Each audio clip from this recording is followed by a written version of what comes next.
Yo.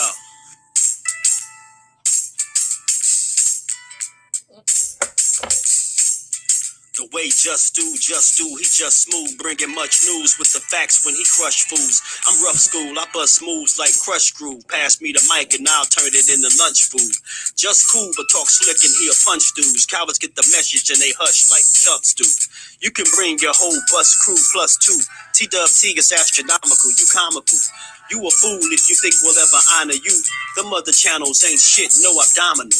This the face of new media, fuck a Donahue. You see my giant crew, we shine like a diamond do. If any trolls disrespect, yo, we finding you. We all surrounding you, it ain't no reminding you. He already done surpassed what you trying to do. So quit the fake smoke, you suckers better take notes. When you step into the chat, you better wipe your feet. Hit the like and keep your comment short and sweet. My homie just not a joke, you don't want to war. Plus a deep boxing IQ, you don't want to spar. He broadcasted from Jersey so we straight. Put you deep in the dirt, that's why they call this the Garden State. You seem tough but not a threat like a garden snake. We not scared of you, we chopping off a head or two. Mark your calendar, remember what we said to you. It's no option, it's just do boxing. Mark your calendar, remember what I'm telling you. It's no option, it's just do boxing. Word 'em up. T-Dub-T. We in the spot. LDBC strong.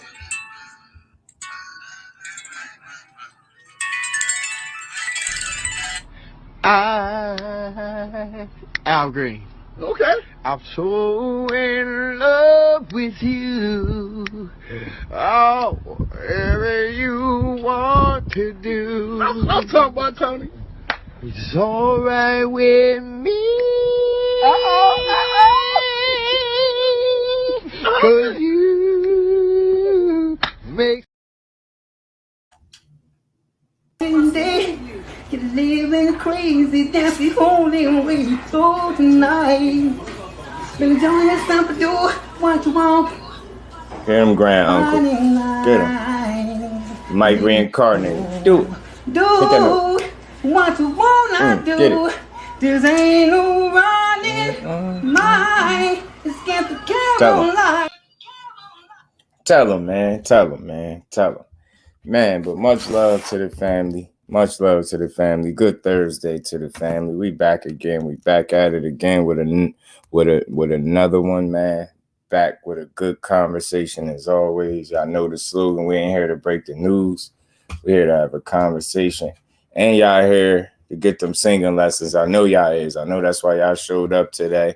I know people ready to, my DM should be overflowing by the end of this show with, people in high demand that I help y'all get y'all vocal right. You know what I'm saying? I hope y'all get y'all vocals together and everybody wins, But man, y'all know I always add a little humor to the stream with them little clips, man. So again, much love to everybody that pulled up. Y'all punched that like button out one time. I heard he was talking crazy. Yeah, I heard that like button was talking crazy, y'all. And I know y'all ain't going for it. I know y'all not going for it. So if I was y'all, I'd just steal him one good time. You only got to steal him once. One hitter quitter. He ain't got no chin. You know what I'm saying? The like button ain't got no chin, man. We should all have one KO by the time we leave here. You know what I'm saying? Salute to my bro Fizzle. Cook up over there, Brody. TWT takeover. We on these airways heavy. The grind is man, it's on another level, man. I'm trying to tell y'all. That's why I'm staying so consistent and I'm staying in this time slot. And anything I do before 4 o'clock, like I said, is a bonus. So salute to all y'all that did pull up. While I vented early this morning about my Cowboys, releasing my boy Zeke, man. It was foul, so foul, so foul. But much love to my Brody. 5.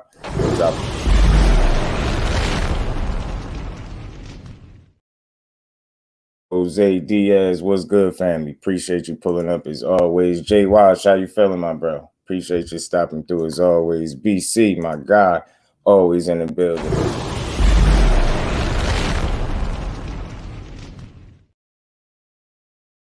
See how you feeling, man? How you feeling?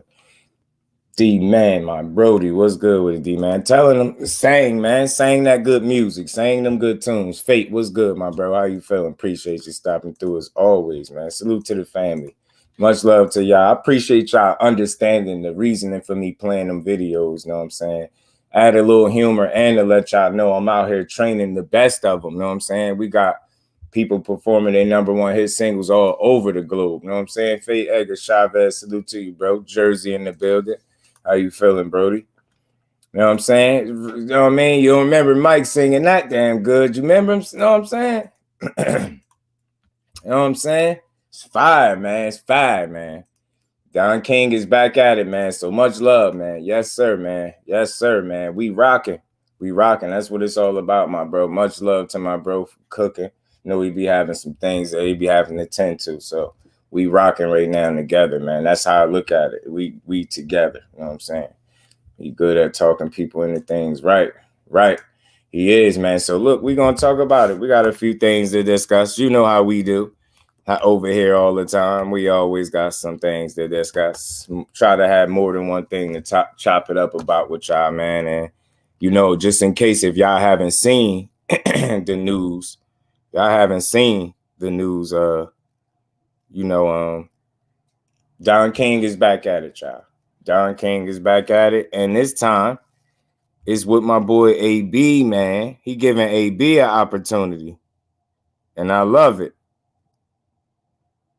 And I absolutely love it. And, you know, they did the details. They didn't go too far into the details of the deal. They just say he signed a promotional deal with Don King. And again, y'all know I was going to talk about this because y'all know I'm a heavy advocate for AB. And I root for people getting I root for people to win outside of boxing, but you know what I mean, not just in boxing, but outside of boxing. And we all know the story with AB. We all know what he's been through, and I know it's been a hell of a road getting back to where he was at, and just to get the rug pulled up from under him, you know, on 3 different occasions. I know that had to be tough for him. So I sincerely salute and commend AB for staying the course. You know, staying focused, staying positive, trying to put out positive energy and working. And I think that's important for him for where he at in his career. It's very, very important for him to stay as locked in as possible. Now, I know a lot of people don't care. You know what I mean? They like, AB, so what? But I genuinely root for him, and I root for the underdog. You get what I'm saying? And in many ways, he is an underdog. You get what I'm saying? He's a guy that he had it all, lost it all. He trying to get it back. You get what I'm saying? I root for that. You get what I'm saying? As long as he not out there, you know, doing people wrong and putting out a lot of foul energy and just doing foul things, I could genuinely root for him and be happy that at least he getting another opportunity to, you know, and to some facet to get it done. You know what I'm saying? Much love to the bros, man. Much love to everybody in the building. Y'all smash that like button on the way. And Miss Joette, salute to the queen. How you feeling? Good afternoon to you. One of my favorite people right there, man. Salute to Miss Joette. Wonder if all these years it's still the same. Yeah, right. Don King, A1 Hoop Zone. What's good with it, A1?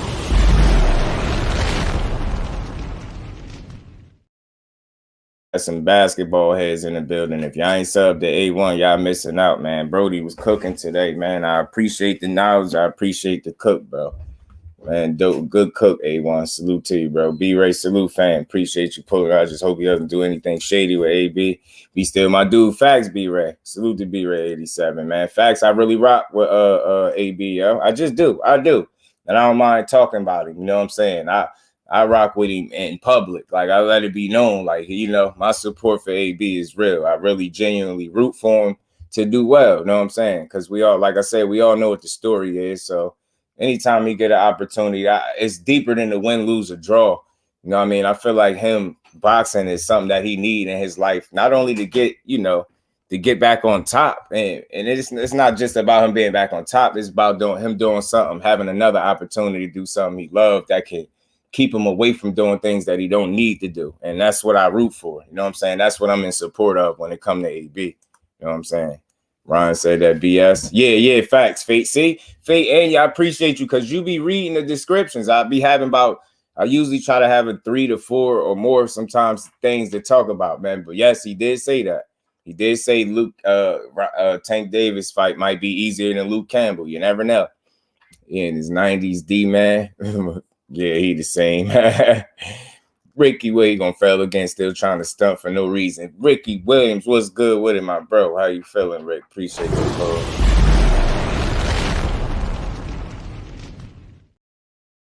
I get it, yo. You know, his heart and things do gotta be in the right space. You get what I'm saying? He gotta want this opportunity for more than just to stun on people. And I get that, Rick. See, I'm an open-minded individual, and sometimes I understand. Oftentimes I understand the criticism and critiques that people have and they share. Like, I get it. You know what I'm saying? I'm just, I'm an optimistic dude. I'm always pulling for the underdog. And in this case, like, he's the underdog in some ways to me. You know what I'm saying?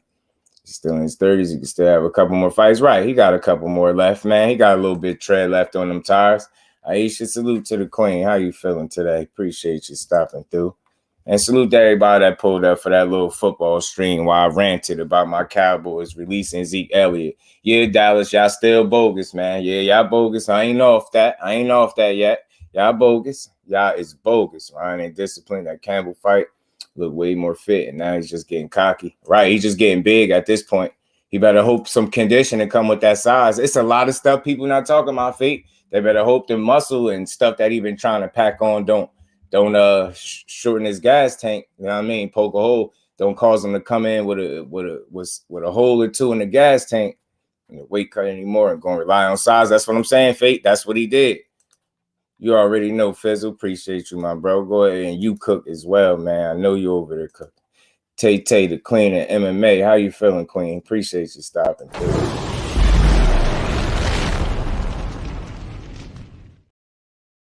Appreciate you always sharing my lives too, Tay. Don't go unnoticed. I truly appreciate you for that, Queen. I truly appreciate you. Get them them plates, girl. Tay, hope you're having a great day. Yeah, I hope you're having a great day, and I hope the rest of y'all having a great day as well. But yeah, man, as it pertains to AB, I just root for him.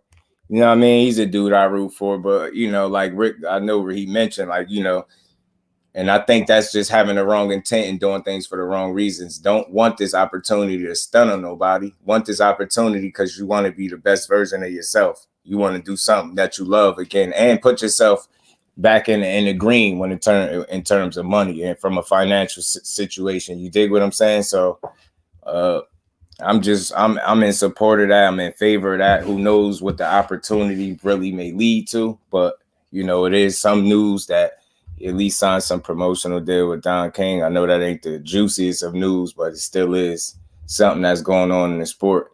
And I think it at least gives AB an opportunity to kind of make something happen with what's left of his career. You know what I'm saying? And I salute and support that. You know what I'm saying?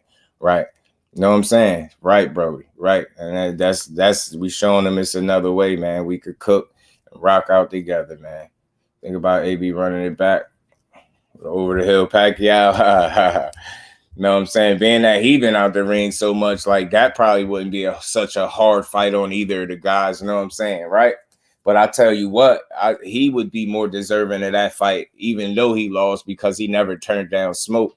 He would be more deserving of that opportunity than a Conor Benn. And like I said, the way they moving with him, they undermining the integrity of the sport. And they basically pissing all over clean boxing, and they telling people clean boxing don't matter.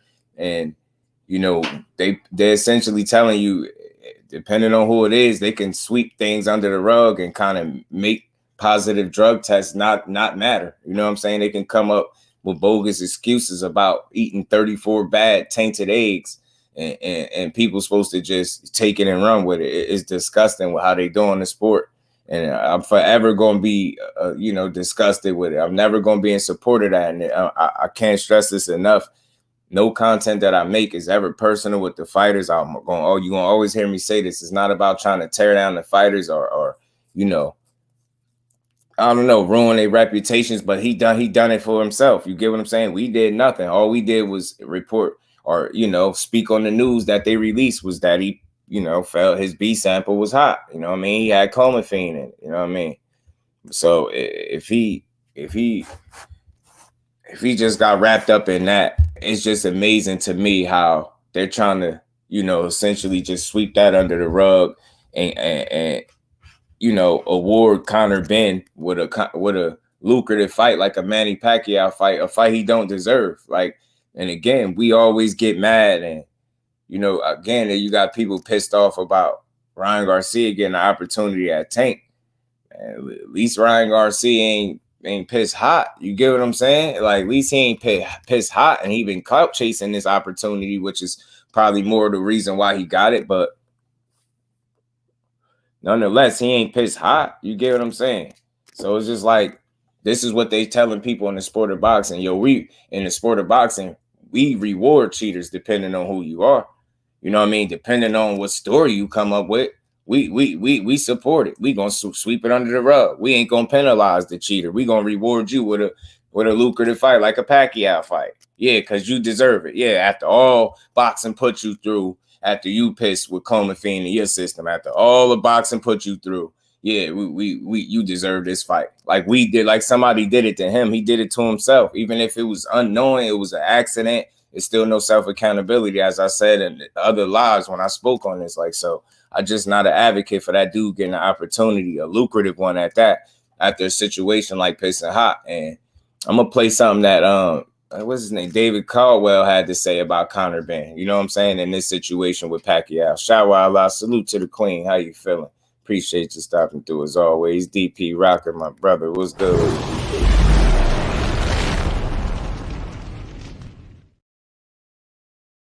How y'all feeling? Appreciate y'all stopping through, man. Y'all smash the like button if y'all haven't, man. We just gonna roll.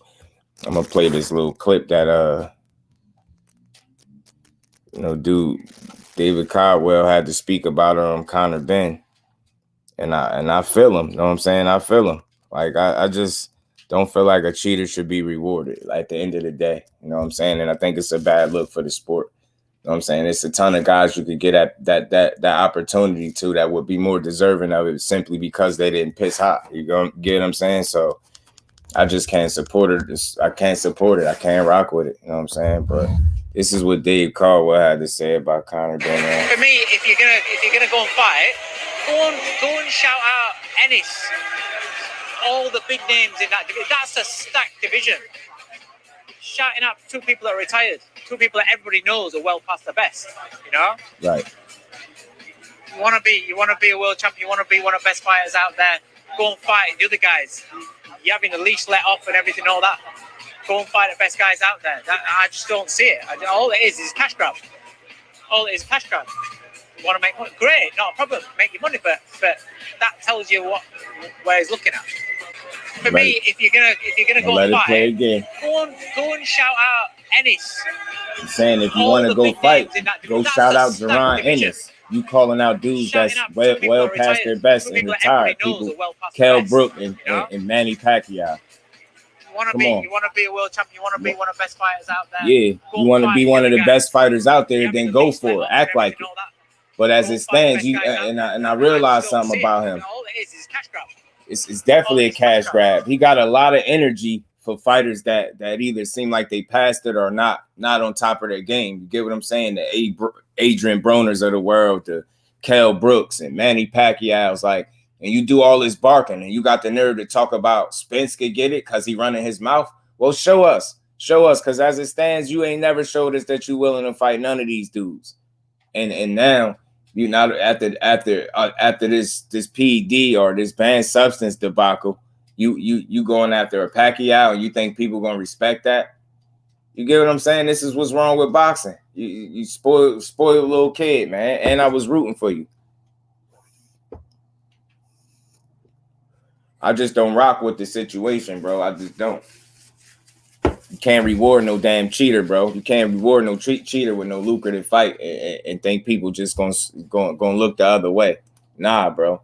Not gonna fight no boots. Hell no. You know what I'm saying, Jose? He won't dare. But Caldwell is making a good point. Like, you get what I'm saying? Like, it shows where his head is at. He ain't mad at you get your money, but come on, man. Like, you sitting here screaming about being world champion. That doesn't put you in position to be world champion. Beating Pacquiao, what you gonna say? You know what I mean? It's just disgusting, man. It's just disgusting. But for one, I'm happy with AB, and I would much rather AB get an opportunity at Pacquiao, run it back, essentially. You know what I'm saying? who knows how the fight will play out. Maybe it'll be better than the first one. You know what I'm saying? You got a motivated AB, rejuvenated AB. He might really come to fight. Who knows, man? I'm always being optimistic, so that's why I say that. But as it stands, you know, no Conor Benn ain't getting in there with no Adrian Broner. I mean, no Jerron Boots Ennis. It's not gonna happen, and that's what he should have to do. And I said this before. He need to be forced to have to fight some real competition instead of calling out dudes that's much older than him or that's way past it, and then parading around as if you want to be world champion. Well, if you want to be world champion, you got to fight the names that people look as dangerous in the division. And as it stands, Pacquiao, he was a fighter of yesterday. You get what I'm saying? Of yesteryear. It's over for that situation. He's no longer looked at, you know what I mean, this dangerous fighter that he once was. And right on point, you being an opportunist, right on schedule, you being an opportunist, and you looking to fight him when you should be proving yourself against these younger guys that's in a division like yourself. You get what I'm saying? So I'm not jocking it. I'm not never going to support that. It's sad that, you know, they even saying that he'll be back June 3rd and they throwing Pacquiao out there as an opponent. I ain't hearing no other opponent. I'm just hearing Pacquiao, and I think that's crazy. You know what I'm saying? It's like they spitting in the face of the fans and telling us, you know what I mean, it don't matter that he piss hot. We gonna do what we want and however we want. You know what I'm saying? And I just can't rock with it, yo. I can't. Like I said, AB is a guy that I'm happy for. That I'm glad he's doing this thing. I mean, I'm glad he's getting an opportunity. I'm glad he's staying focused, should I say. Not doing this thing, not just yet. I'm glad he's staying the course. He's staying focused. Like I said, everybody deserves another shot. And look, you've seen worse. You've seen crazier things happen than something like an AB getting another opportunity to fight or make another run at a title or whatever it is he want to do. Because that's exactly what he want to do. He want to make another run at the title if possible. And look, I'm here to support it and salute it. I'm glad to see him in some physical shape to compete. And that, you know, it was a long battle back. And I think he there. I think he could keep Kevin Cunningham and guys like GT, Gerald Tucker in his corner. I think he'll be all right, man. I think they definitely both want the best for AB. And I think he even moving and behaving as if that's what he want as well. He want the best for himself. So I think he at a point where at least he can get the most out of what's left of his career from a physical standpoint, because it seemed like he got his mental a lot back aligned with his physical. And now I would say he's in much better shape to fight than he would have been months and months ago. You know what I'm saying? Or a year before now. So salute to AB, man. Hopefully Don King put him in a situation to be successful and continue to win, man. That's what I want to see for him. That's exactly what I want to see. And I'm in favor of that, like I said. But something else I came across as well with Bob Arum. And he was caught praising Shakur, man. And he has some interesting things to say about Shakur Stevenson that I know get some people talking, you know what I'm saying? And Bob Arum went on to say that he felt like Shakur Stevenson will surpass the great, marvelous Marvin Hagler. I thought that was a very interesting comment. I'm going to pull up this article where he said this, you know what I'm saying? So y'all smash that like button for your bro as we continue to cook. I'm not going to be here super, super long, but I got a few things we're going to touch on and we're going to rock out. Salute to everybody in the building. But yeah, man, Bob Arum has tremendously high praise for Shakur Stevenson. And it's a little more surprising because, you know, all his praise a lot of times go to the great Vasil Lomachenko. He said, sneeze, BS. He got my bro D-Man called BS. And I feel you. I ain't mad at it. But I it's something that caught my attention, and it's something that I just wanted to talk about for a second. And, you know, I believe this is a video he got where he said, you know, he could see Stevenson as potentially an even greater fighter than the one marvelous Marvin Hagler, the middleweight champion Arum once promoted. The 25-year-old Stevenson, a former titleist at 126 and 130, is preparing to make his lightweight debut against Japan's Shuichiro Yoshino on April 8th. Yes, sir. We're going to be in the building for that. You know it's going to, he said, you know, you do know Bob's almost 100 years old, right? You know I know it. I just don't know where the comparison came from, that, but it was funny. You know what I mean? It's high praise for my boy. You know what I mean? They saying this is supposed to be a WBC eliminator as well, y'all. So this fight that Shakur Stevenson is taking with Yoshino is supposed to be a WBC title eliminator. You know what I'm saying? For him to face Devin Haney. So who knows how that's gonna shake out. Said, I remember years ago, way before you were born, when I was promoting Marvin Hagler. He told Stevenson, he said Hagler fought a lot in New England, and when he became a real star and started fighting in the big places like Las Vegas, thousands of people would come to New England to watch him fight. He said he was a big attraction. Every casino wanted Hagler there to fight. As good as he was, and he was great, you're going to surpass him. I really believe that. So he told Shakur he really think he's going to surpass the marvelous Marvin Hagler, man.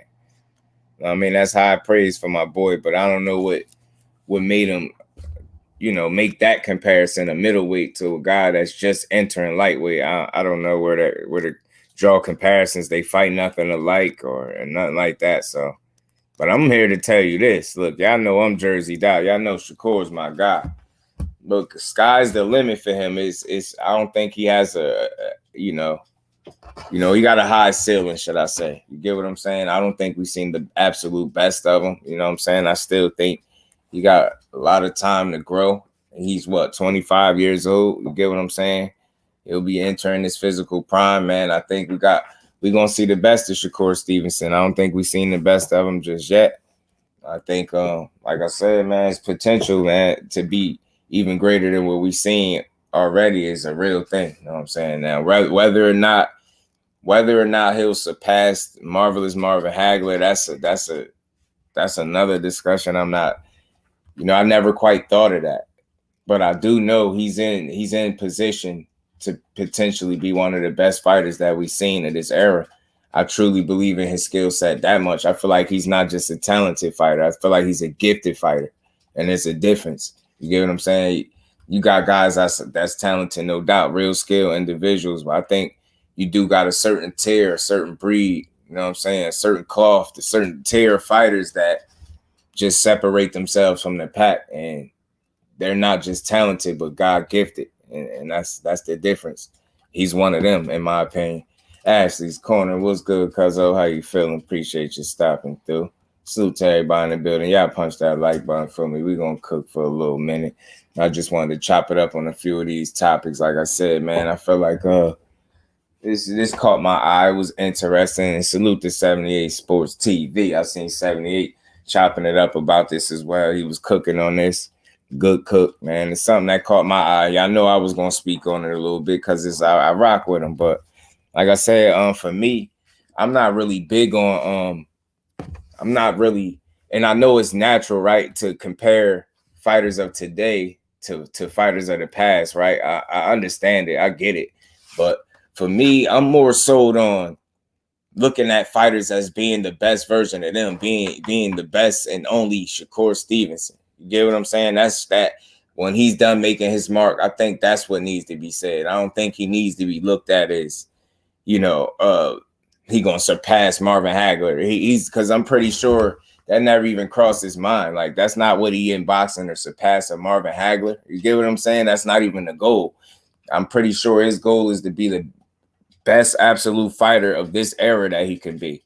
Now, if doing that comes with people saying he surpassed Marvin Hagler, then so be it, right? But I seriously doubt that that's any type of motivation for him in doing what he do. I just don't think so. You get what I'm saying? I don't feel like the motivation is beating Marvin Hagler out, or besting Marvin Hagler, or becoming a better fighter than Marvin Hagler. Like, I just don't think that's what comes to mind, simply because Marvin Hagler he didn't compete in his era. So why would you really be, you know what I mean, sold on him out of all the people? You get what I'm saying? Now, I could see Mayweather. I could see you saying Mayweather. Why I say that? Because he's more in recent time, and a lot of these dudes watched his come up, and they aspire to be like Mayweather or try to surpass him. Now I can see that, but like I said, I doubt if he's sitting around at all thinking like, oh, you know what, I need to try to outdo Marvin Hagler. I seriously doubt it, man.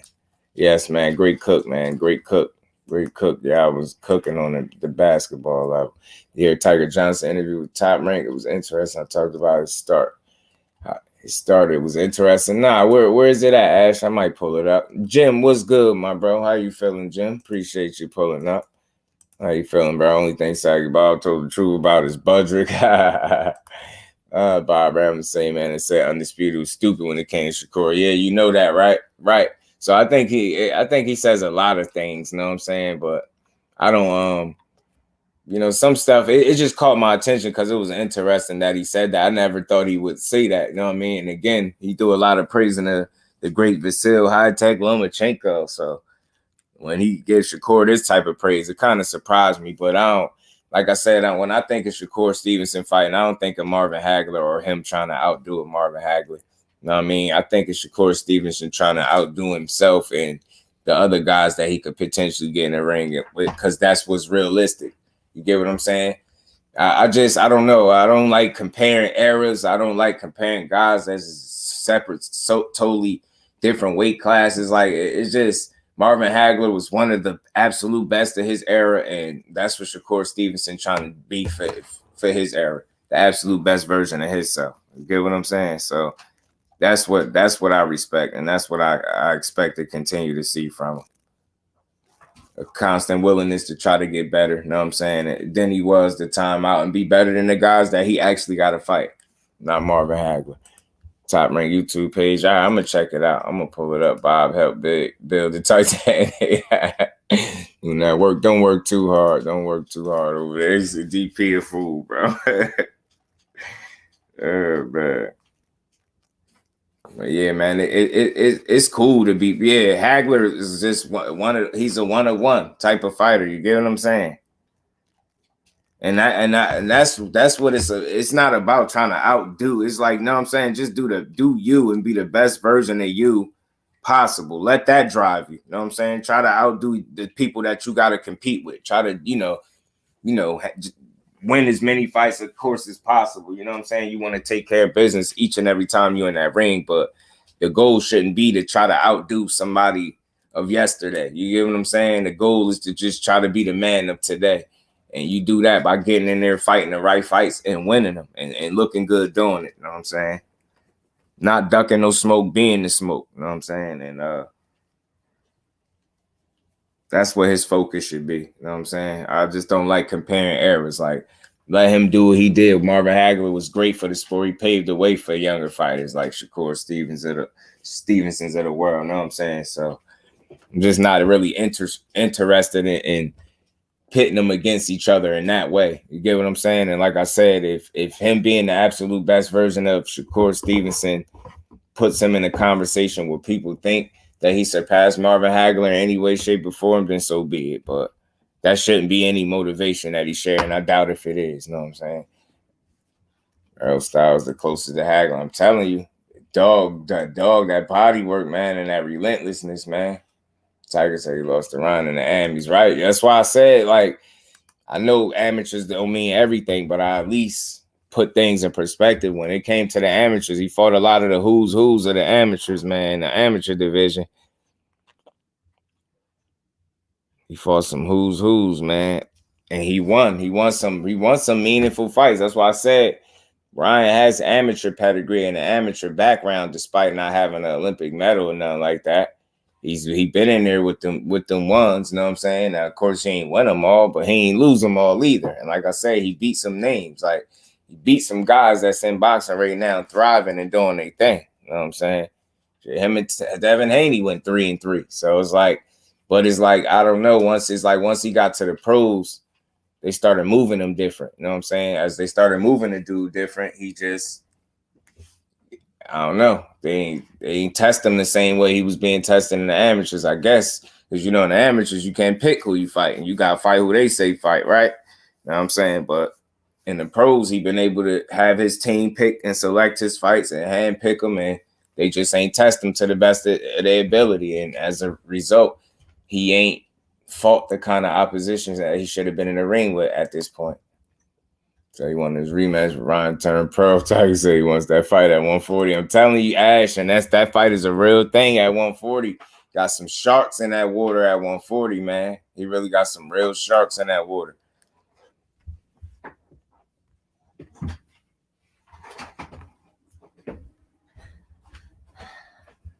I see it now. I see it right here now.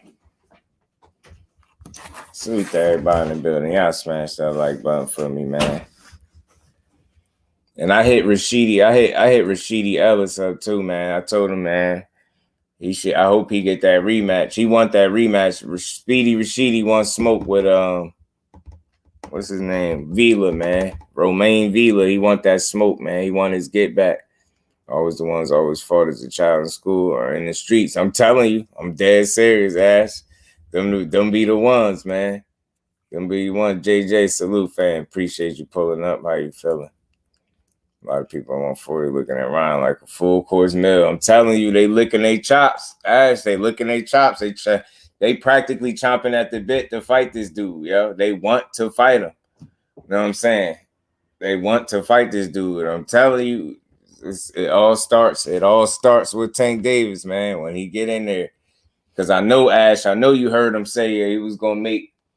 He said the fight with Tank might look easier than the fight with Luke Campbell. He's talking about you never know. I'm like, yeah, boy, you gonna get yourself hurt thinking like that. Mike Kirkland, my bro, what's good with it, Mike? How you feeling? Appreciate you stopping through. Jelly Bean, salute, fan. Appreciate you stopping through. Salute to the fan that pulled up for that little Dallas Cowboy rant this morning, man. Had to get that off. They damn near got me ready to denounce my star out here releasing my guy like that, disrespectful as they are. You know what I'm saying? But yeah, he said he might make the fight look easier than the fight with Luke Campbell. I said, first off, that fight with Luke Campbell ain't looked that damn easy. That's a crazy fight to go to because that's the one you got dropped in, buddy. You know what I'm saying? And you know, for sure, man, Tank catch you with one of them sweeping hooks like that, boy. And talk about getting your world rocked. He gonna get his world rocked, bro. World rocked. It won't be a good look for him. Oh, you ain't hear him say that? Yeah. Bro said he might make the fight look easier than the fight with Luke Campbell, man. He said it. Yo, hell yeah, Ryan tripped out, man. He's a funny guy. He just be going off. Hold on, where is that? Let me see if I can find it real quick, y'all. Yeah, smash the like button for me. Let me see if I can find it real quick.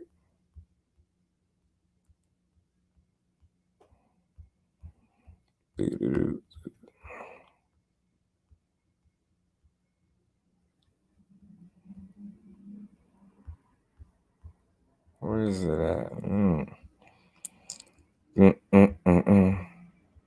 And these articles gotta stop hating, man. They be hating on Rashidi, talking about he just can't accept his loss.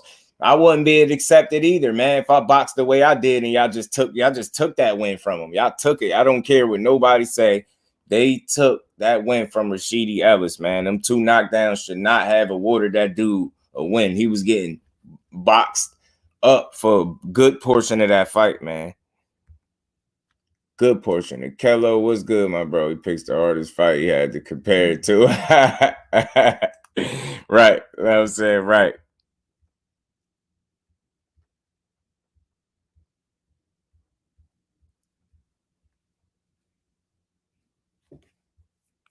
Where is it?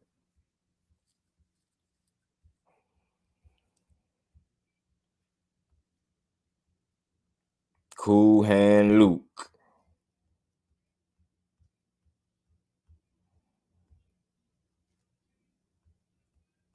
Damn.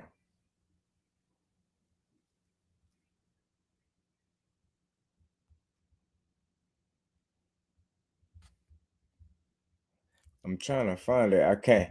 It's a good listen for you later. Which one? You sent it to me. Okay, I'm gonna check it out. Y'all punched the like button for me, man. I was just trying to look for that.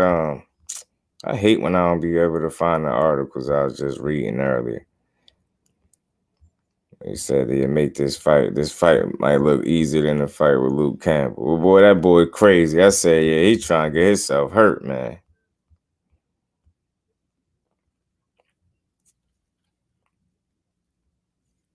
Oh, there it go.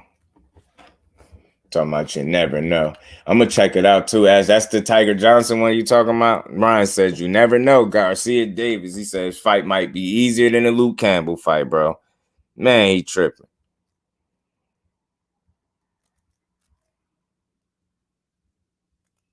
Said Luke Campbell. You gotta understand causes different problems. Garcia told a small group of reporters. He's a taller fighter. His shots will hit me at a different range. Davis has to really come up and hit me. But that's the thing. That's all he been doing. This is what you see what I'm saying? It's much different. It's a much different fight. So you never know. This one may be easier. You just don't know. Yes, at face value, he's the tougher fighter, on paper. But he said you just don't know. You just don't know. Yeah, okay. Yeah, you just don't know. The only one that just don't know is you. You the only one that don't know. Saying stuff like the punches ain't gonna hurt you if you could see him coming. Like, bro, Tank ain't the kind of guy or fighter that you want to test and see if his punch is gonna hurt you just because you can see him. Boy, that's how you gonna end up slept. I'm telling you. You just don't know. You ain't gonna know what round you got knocked out in, what punch hit you. You ain't gonna know how you got to that point. You just gonna be there. They gonna be working. I'm telling you, it's gonna be worse than Rolly, I think. I swear. He really is, though. He funny, but he is. I say he got some growing up to do, Ash, and I don't be me dissing him. He just got growing up to do. That's all. You can tell. You know what I'm saying? He still got some growing up to do. But yeah, he said it, man. He said, you just don't know, bro. You just don't know. Him, what he don't get is Barrios was taller than you, a more complete fighter, more versatile than you, more tested than you, more proven than you. You get what I'm saying? And look at his feet. That's what I'm saying. You basing all of this, you basing your old win and strategy off physical, like you ain't going in there with a dude that can punch your head and leave it in the third row. You know what I'm saying?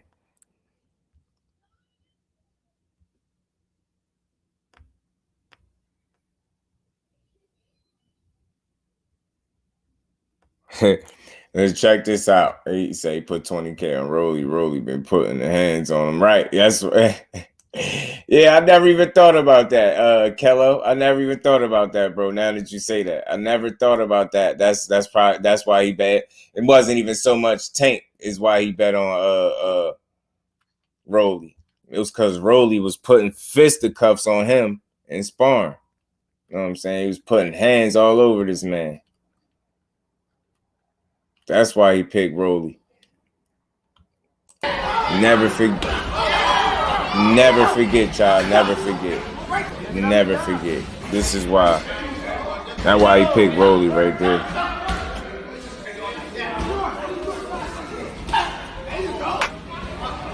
It's 45 broadcast.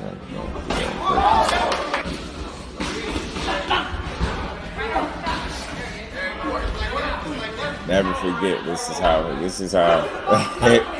That's why he picked Rolly. He remember this. He had flashbacks.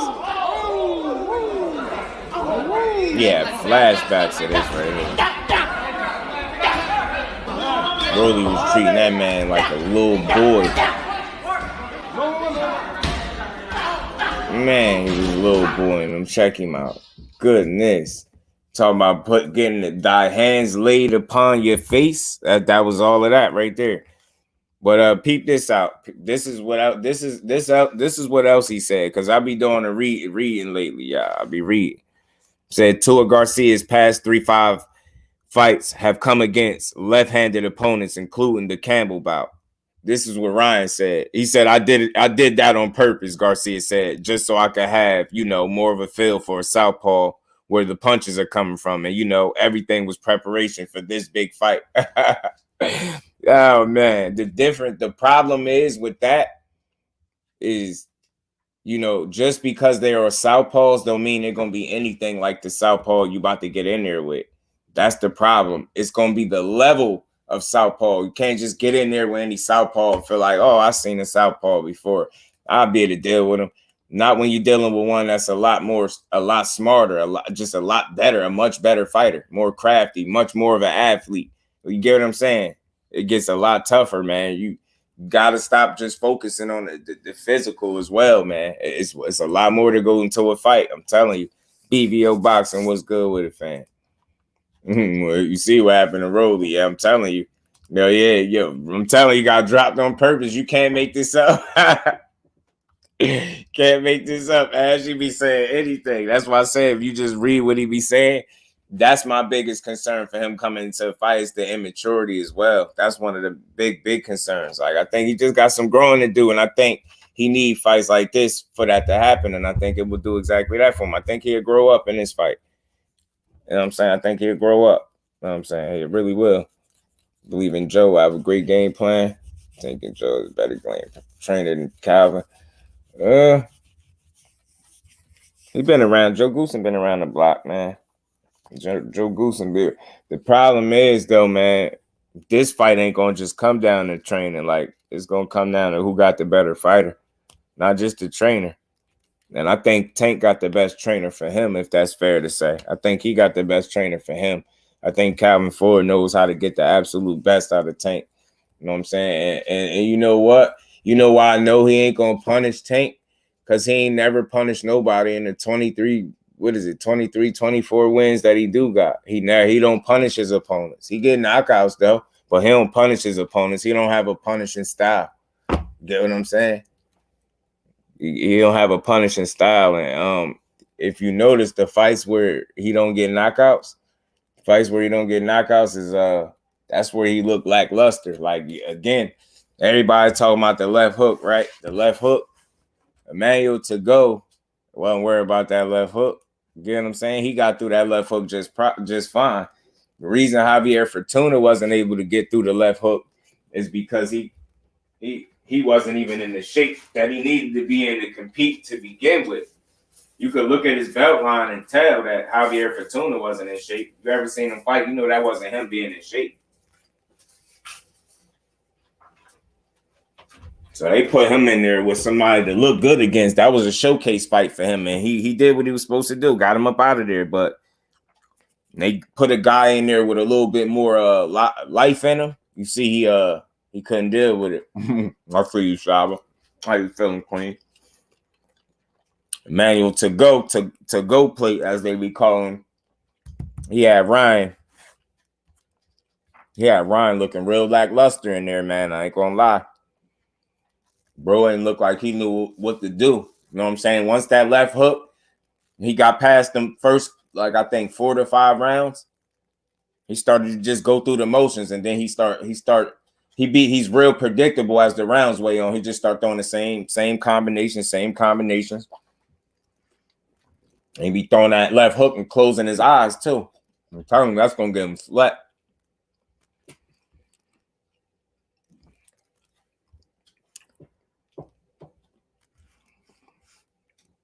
Oh, y'all.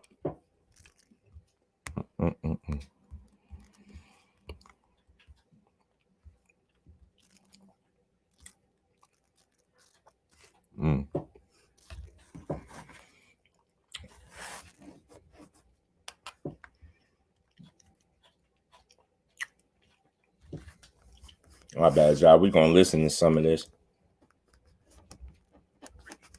Here with my lovely co-host Jalen. We are at the Top Rank headquarters with a very special guest. Salute to the family in the building. Y'all smash the like button. Tiger Johnson. Tiger is undefeated as a pro.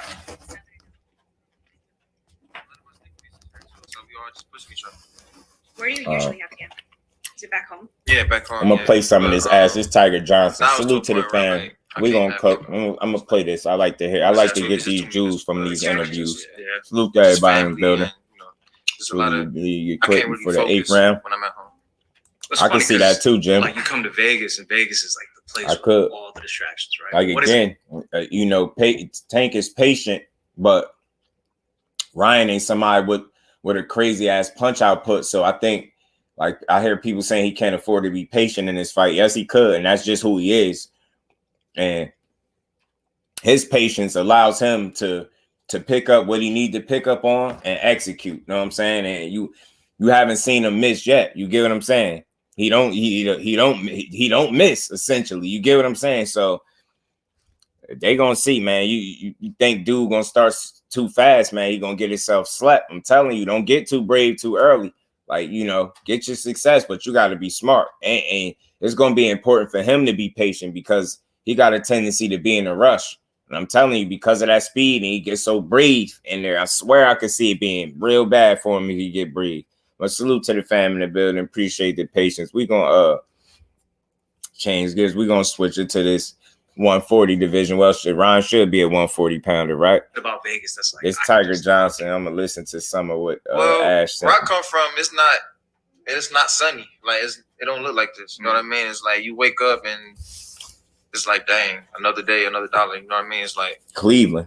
It's, you know, it's real gloomy. You know, it's cold. You know what I mean? And just the whole environment, atmosphere is like, it's not. Salute to the it's not a happy building. Energy in Cleveland. You know what I mean? Like all you seeing is, you know, just it's bad things all around you. You know what I mean? Like when I'm here, I'm waking up. You know what I'm saying? I'm waking up to, you know, friendly neighbors. You know, everywhere I go, you know, everything. Like I have not one time seen a police car. Really? Yeah, I don't. You know what's funny? I live here. I haven't seen one either. I see them every day. I don't. I only see them on the strip. I see them all the time. On the strip. I see them on the strip, but in the neighborhood, yeah, like I don't like when I'm doing my everyday routes and stuff. Like I don't be seeing no cops. What? You know what I mean? Like at home, I hit a car the other day. You seeing all types of stuff at home. Yeah, the sirens be going on. It's a whole circus at home, man. So it's like it's just a whole better environment here, man. It's like everything's alive here. You know what I mean? It's like I could wake up and be ready to go to practice. You know what I mean? And then you have all your teammates here, like you said. So yeah, so it can't be that hard to lock in when everyone you're around is doing the same thing you're doing. Yeah. Did you grow up with any of those guys at all, or did you know anyone from the amateurs? Yeah, we all came up together. Me, Keyshawn, Troy, Duke, Shushu. All good fighters, y'all. Some good Richard, fighters. Jared. We all came up together. The same. Me and Jared, we from the same state, so we always knew each other. And Duke, me, Jared, and Duke, we always knew each other, so we all came up together since little kids. But me, Keyshawn, Troy, we done fought JOs together, all type of stuff. So we done been around for a long time. Yeah, y'all boys been killing shit for a long time now, from the young amateur days and Olympics. Like it's crazy, man. Tiger, one of them young ones right now too that I keep us, an eye on. What it was Dude like. Got a lot of talent. For you. What was your childhood like? Well, growing up for me was like, you know, unfortunate circumstances, you know, of course, but you know, I started boxing early at age 7, just because I was fighting all the time. Like, because the school I went to, beating them odds, it went from kindergarten to 8th grade. So I was catching a school bus with all types of older kids, and you know, I was real small for my age, so it was like, it was just all around, like it was just war going to school, in school, after school. So it was just all the time. I was just fighting all the time. And my dad put me in early at 7. I was originally supposed to go in at 10, but he was like, man, we need to, you going in now, man. You know what I mean? And that was like the beginning of my career. Yeah. Dang, they really got all you kids just in one bus. Man, it was it was crazy. That's a recipe for disaster. Yeah, it was crazy. What's the craziest thing that happened in the bus? Say it again. Like, what's the craziest thing that happened in the bus? On the bus that you saw, or that you did? Preferably saw. It was just man, like the kids was bad, man. Like, you know what I mean? Like, it was just he trying not to say too much. I could tell he didn't want to say what he want to say. You know what I mean? Or on the bus. Kids getting jumped, just all types of stuff, man. It was just all types of stuff going on, you know what I mean?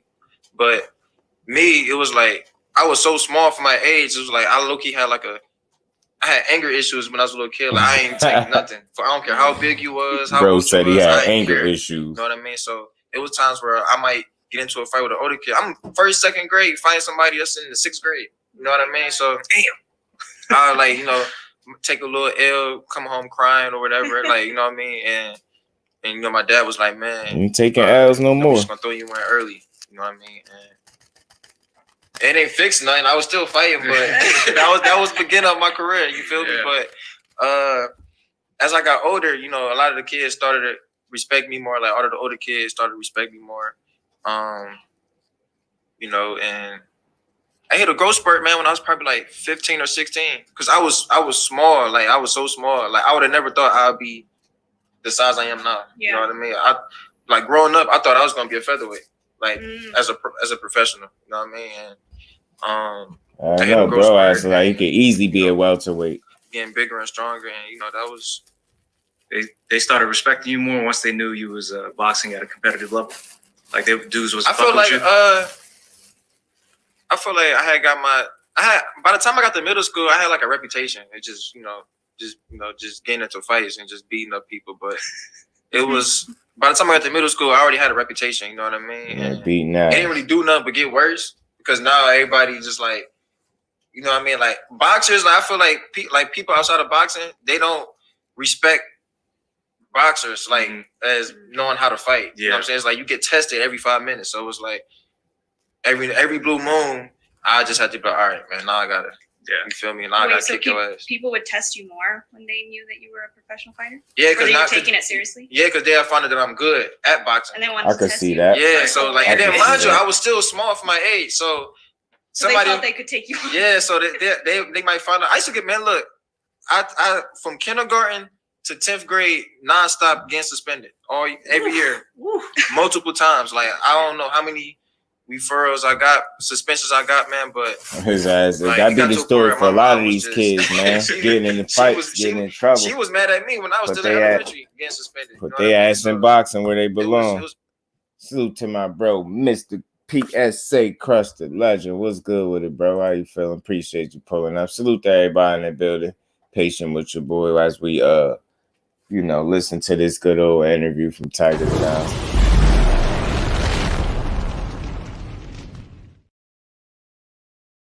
What's good with it, Crush? But yeah, man, it's good that he did get into boxing because look how good he is at this point, man. And he only getting started. Barrios versus Ugas. Nah, bro. I missed that. I ain't catch that, bro. I ain't catch that. I might have to make a short video about that. I didn't catch that. They ordered Barrios versus Ugas. Wow, that's an interesting fight, Kello, man. Salute to my bro, man. Appreciate that. Might make a short video when I'm done with this live, man. Salute to everybody in the building. We're gonna cook for a little while. We're not gonna be here too long today. Man, like I just couldn't stop fighting, you know what I mean? And, yeah, man, it all kind of paid off to look where you're at now. Yeah. And as far as like school, it was like I knew like as a little kid that I wasn't gonna be going to college or just doing anything that involved me going to school. So I knew boxing was gonna be the thing that was gonna change my life. You know what I mean? I knew school wasn't gonna be it at a young age. So boxing like really like saved my life for real. Why do you think school wasn't it for you? A lot of people say that. Honestly, I just that's didn't a crazy like fight, Ash. That's a crazy fight. Ant Jones was like good with it. Ant Barrios versus Ugas is good smoke. Facts, bro. Like, salute to Kelly. I appreciate that. I'm making a short video on that. Like they signed me up for certain classes that I didn't want to do. You know what I mean? Like they put me in advanced math before, then sign up for that. So it was just certain things that was going on where I was like, man, I don't want to do this. You know what I mean? But I mean, I still wanted to get my diploma, but it just didn't work out that way. You know what I mean? It wasn't intentional, but I had dropped out. I want to say like probably like 11th grade. It was like that. It was just like a done deal. And I actually tried to get my GED, but during that time I was already on the USA team, and it just didn't work out. You know what I mean? Like it was just too much for me to handle. So I was like, man, I'm gonna just focus on boxing. How did your folks feel about that? My mom was mad when I didn't graduate. When I didn't graduate, like she was mad. My dad was disappointed too, but my dad understood. You know what I mean? He wanted me to graduate, of course, but he understood. You know what I mean? But my mom, she was sick. Like she was just like, wow. You know what I mean? But yeah, it was a disappointment to myself too, because I watched my friends graduate. So I'm like, I'm in a group chat. They I ain't gonna posting lie, ain't nothing cool about not they graduating with caps and stuff. your I'm just sitting there class. like, dang. I was silent for like that whole time. Like I ain't never say nothing. It was times where they was asking like, man, they was asking me like, I missed everything. I missed prom. I missed homecoming. I ain't get a chance to do none of that. You know what I mean? You didn't miss much, but I feel you though. Yeah, I mean, like a lot of fighters we talked to on this show, they say the same thing. Like Xander said the same thing. He didn't get to go to prom, nothing, bro. Like, but then. Especially like that's why I like these interviews. I knew Ash sent me a good one. Salute to everybody. We called the Audible, man. You know, this like wasn't I part said, of the live, but I came up in unfortunate circumstances, so it was like I couldn't really afford to have all the clothes and stuff like that. So it was like I done been asked to go to dances by numerous girls, you know what I mean? But I turned them all down because I knew I wasn't gonna be able to have the clothes that I wanted to. You know what I'm saying? Just you know what I'm saying? Get what I want for the dance. You know what I mean? Yeah. But I was like, man, I'm gonna just sit this one out. But it just kept happening as time go on. So I was like, man, I was missing tournaments as a kid because I couldn't afford to go. That's always the toughest part too, as an amateur. It's like, real. A lot of young folks always got like you got to get donations from people, GoFundMe's, like them shit. That shit is not cheap, man. Travel, hotel, food, and at that time, GoFundMe's wasn't even a thing. No. At that time, like my dad, he was a he was an entrepreneur. Like he's real good at selling anything. You know what I mean? Getting to that bag. So one salute time, to Ash for sending me this, time, and salute to Tiger Johnson and his dad for being a real one, man. I missed Silver Gloves. Nationals because we couldn't afford to go, and I was like, I was hurt, like I was crying. That's a big deal. Yeah, especially as a young age. Yeah, I made it to the Silver Gloves Nationals. I was crying, all types of stuff, man. I didn't want to box no more because I felt like what was the point. So, excuse me, but my dad was like, man, look, facts, like, Ash. We gonna have to just. And he hungry. You can't say he ain't hungry. It's just an extra reason to root for him already. You know what I'm saying? And I want to say I was like 10, 11 years old, and I was just banging candy, cookies. Man, I was raising like thousands of dollars, man, like just selling candies and cookies. And the thing is, natural born hustler like his daddy. How to do it?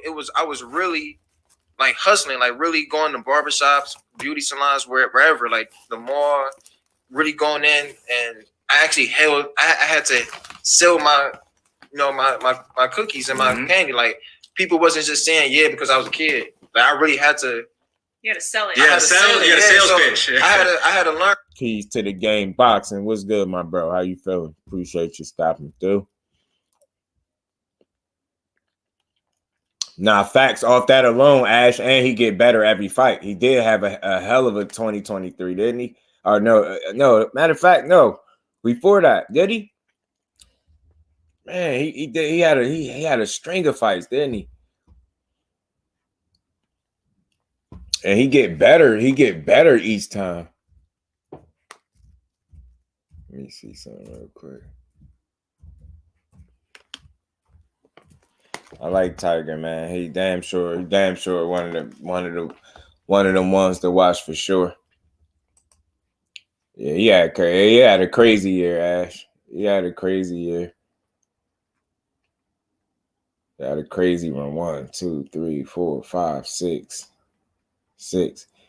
Yeah, he had 6 and last year. 6 fights. Yeah, 6.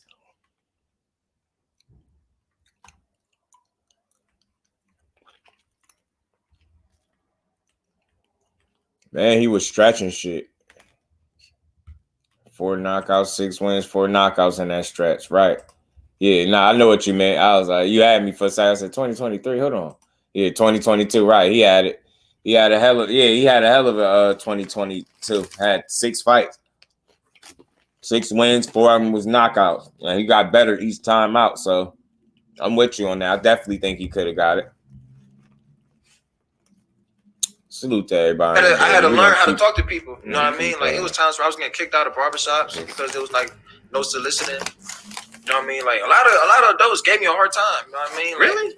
Every barbershop I've grown up in, and when there's kids come up, they do the fundraisers for the football, whatever. Man, they're good with it, but damn, they got people over there saying, man, look, we're talking about Cleveland.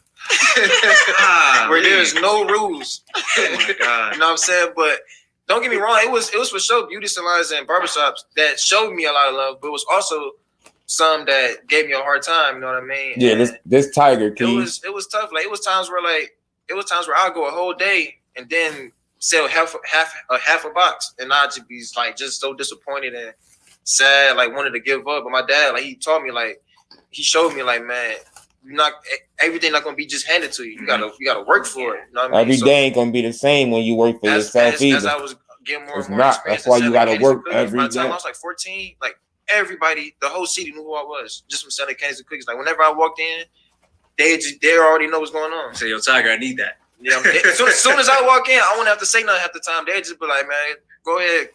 Like, you know what I'm saying? Just, you feel me? But in the beginning, like, I went to my first, the first time I was raising money, I was going to my first national tournament, which was ringside. And I was going with one of my homeboys I grew up with, Ace Vega. Him and his dad was going to ringside. And me and him were sparring partners.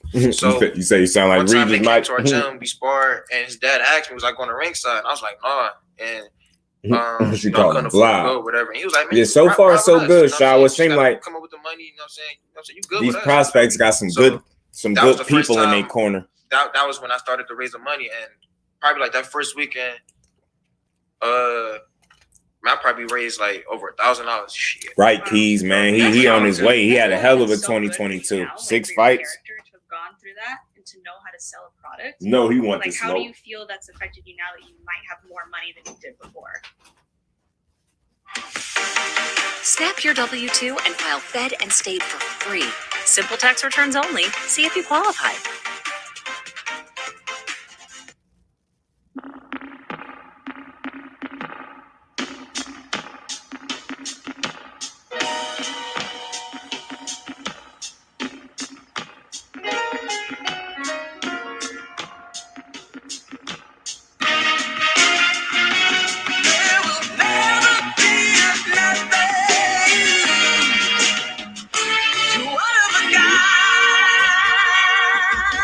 Oh, my bad, y'all. I walked away. Pardon me, y'all. I apologize for that. Sorry about that. It's right, top right. And again, that's why I'm excited to watch this card April 8th, because you just get to see a lot more of them go out there and perform, man. And they got a lot of good talent, man. As long as they continue to groom these fighters and do right by them. Yeah, my bad. They got both. I had a feeling that was going to happen when I walked away for a second. They got crazy with that damn ad, didn't they? They got busy. That was an ad, Ash. My bad. they rude as hell, right? Got that. I come back in here. I'm like, what is that? I walked away for 2 seconds. My bad, y'all. My bad. But we're gonna finish playing it. Just from looking at how the beginning was to now, it was like growing up. April 1st, bet. Everything I love, man. Few fighters, few people fighting on April 1st. You going on once you growing up as a kid. You know what I mean? Like I didn't see all this. I didn't see me going to the Olympics or nothing like that. It was a dream. You know what I mean? But I didn't see all this growing up. You know what I mean? I didn't know what was gonna happen. But luckily I had, both my parents, my dad was on me my whole life, so he always gave me motivation. Right. And that's what I like to hear, man. Like, it was times where we don't win winners without heat.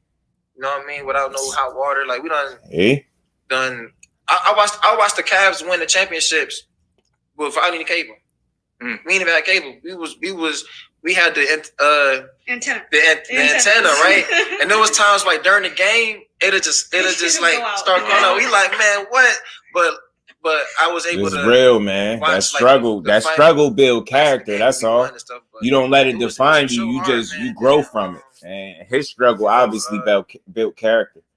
I'm glad that he in a position where that he don't have to have an antenna. He ain't gotta have cable. He don't gotta go winners without heat. That's why I say, man, appreciate you sending me this, Ash. It's deeper than just boxing sometimes, man. These stories, man, these backstories right here, they genuinely allow you to see the fighters in a different light and root for them. You know what I mean? Just root for them different, man. Like, you know what I mean? Everybody got a story to tell. I always say that in boxing, but these dudes be having some very interesting stories, man. And how you stay locked in and focused through all of that. Like, you can easily give up and man, you could eat, you know, at this age, man, you could easily go do what everybody else doing and say the hell with boxing, bro. Nah, he stayed the course and it paid off for him, man. Patrick Bell, my brody, appreciate you coming right through, putting a cover in the chat. Much love, bro. Appreciate you coming through. How you feeling, bro? And we ain't never got to box again. Well, Right. well. I already been getting these back, but now it's time for you to get your just due. Yeah, every fight he's impressively moving them. Yeah, man. In fact, I become concerned about. I want to see El Giante. That was a jumble. Yeah, you tongue tied me a little bit. It's all good. It's all good. Salute to my bro Pat, man. How you feeling, bro? Oh yeah, man. These stories, man. It's just an interesting story, and I respect the way he stayed the course through adversity, because no doubt in his mind, like you going through, you know, winters without no damn heat and having to use an antenna to watch the game, like to go from that to being able to, you know what I mean, live out your dream, and you still got the same people that molded you and helped you stay the course. They still in your corner. So I think you know, situations like that, you put yourself in a position to win, and it starts with having that strong foundation and that team behind you. And that's why I said, man, struggle builds character, yo. It's something I really admire about an individual that could go through so much and still run the course. You know what I'm saying? And it was, man, them summers without, I mean, them winters without no heat, man. Just think about it. I could relate, man. I know it. Them joints hurt, man. Them joints hurt, sir. And Bo, what's good with it, bro? Salute to my bro Pat Bell one more time. Say, Lord. We feel me, man. Feel me, Zach B. Salute, family. Appreciate you pulling up. How you feeling? You good? That's what I like to hear, man. I'm glad you're doing well, and I appreciate your support as well, bro. Much love to you. Winter without heat is still, you know what I'm saying? Winter without heat, it hit different, Ash. It hit different, bro. Like one day, man. One day I might have to do my story time again, man, because I got an interesting story, man. That's why I say, like, for me, I'm built different. I'm set up different. Like, no struggle could embarrass me. Like, I done been through some of the worst situations, like, literally. I'm pretty sure we all got one of those stories, but, you know what I mean? Me and my lady done been through the ringer, bro. So, like, I tell that story. So when he say, like, again, when he say winter without heat, bro, telling you, bro.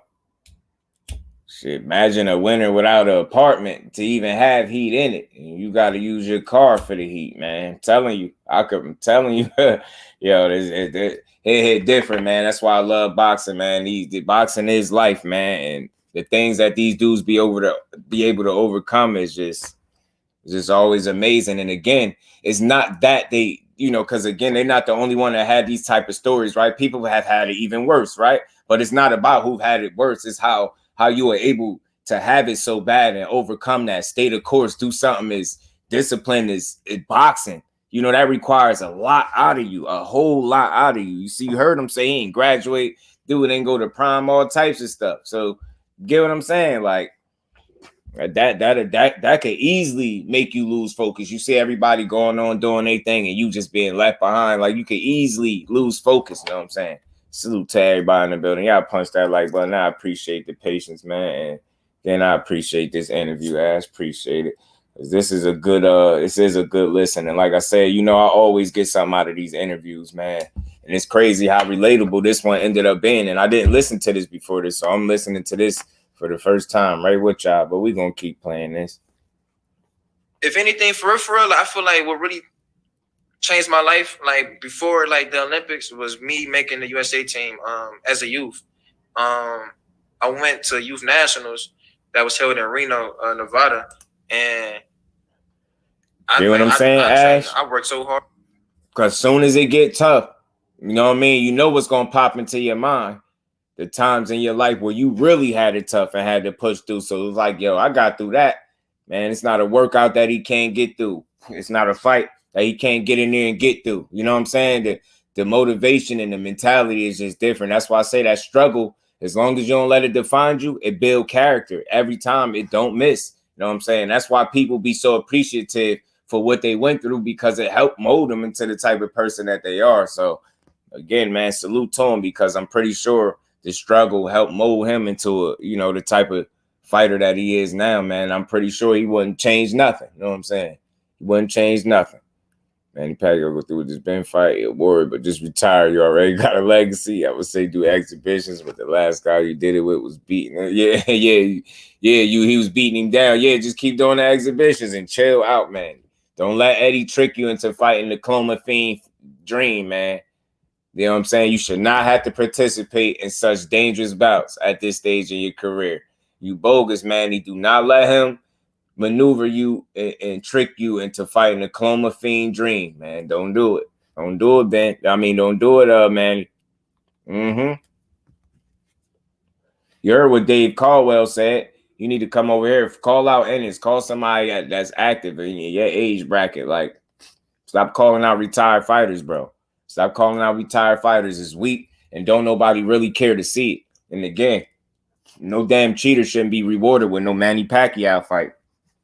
And Manny, you bugging. Don't go and fight that dude. I'm telling you. You get what I'm saying? Bugging, man. You proved yourself. Don't get manipulated into fighting a steroid user. I'm telling you, bro. All facts wouldn't change nothing, man. You get what I'm saying? Wouldn't change nothing. You just appreciate the struggle in a different way, bro. And it just builds character, man. I can't stress that enough, man. You know what I mean? You know how to, and it's like when you do finally climb up out of that mud and really get it out the mud, your appreciation for it is just so much different than somebody that has had things handed to them. And it's no knock to nobody that had it easy, right? Everybody can struggle, and you don't want that for nobody, right? But you do understand that it's a different appreciation that come with life when you done been tested in some of the worst ways and you came up out of it. You get what I'm saying? It puts you in a different state of mind. Like, you get what I'm saying? And you live different because of that. And he got something like that he loved to do, like boxing, to continue to help put him in a position to kind of change him and his family life. And he only getting started. So these are the type of dudes that you root for. These are the type of stories that do need to be told. And again, he ain't like he's sitting here trying to make you feel sorry for him. It's not about that. You know what I mean? These are the type of bills that I aim to have once I start getting more of these fighters to cooperate, and we set up times and dates and get these bills going. Because this is what I like for audience to hear, something that y'all could either relate to or find. It get deeper than boxing, and then boxing is life, so it's all tied into one. So you get a real good bill. You get to hear a different side of this person. You get to hear some of the stuff he went through, what his mentality is like. You have a different respect for him. You have a different reason to root for him. You have one extra reason to like this kid. You know what I'm saying? That's just where I'm at with it. I ain't get on the PEDs. I'll let you slide this time, right? You know what I'm saying? You feel me? Crush.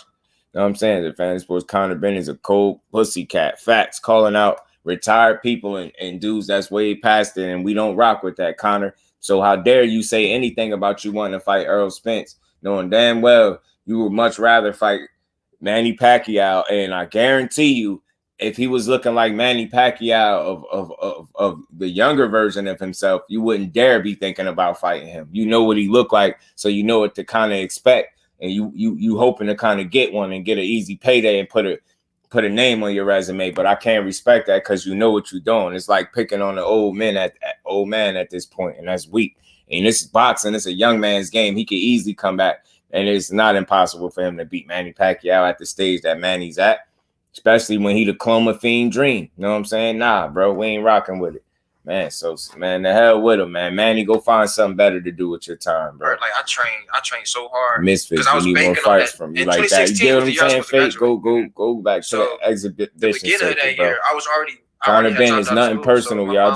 I gotta keep saying this. I don't do personals. I don't tear down the fighters, but they just spit in the fight. They spit in the face of clean fighters when they sweep things under the rug and just, you know, kind of make things disappear. You snap your finger, and this was another thing. I don't know how I almost slipped this.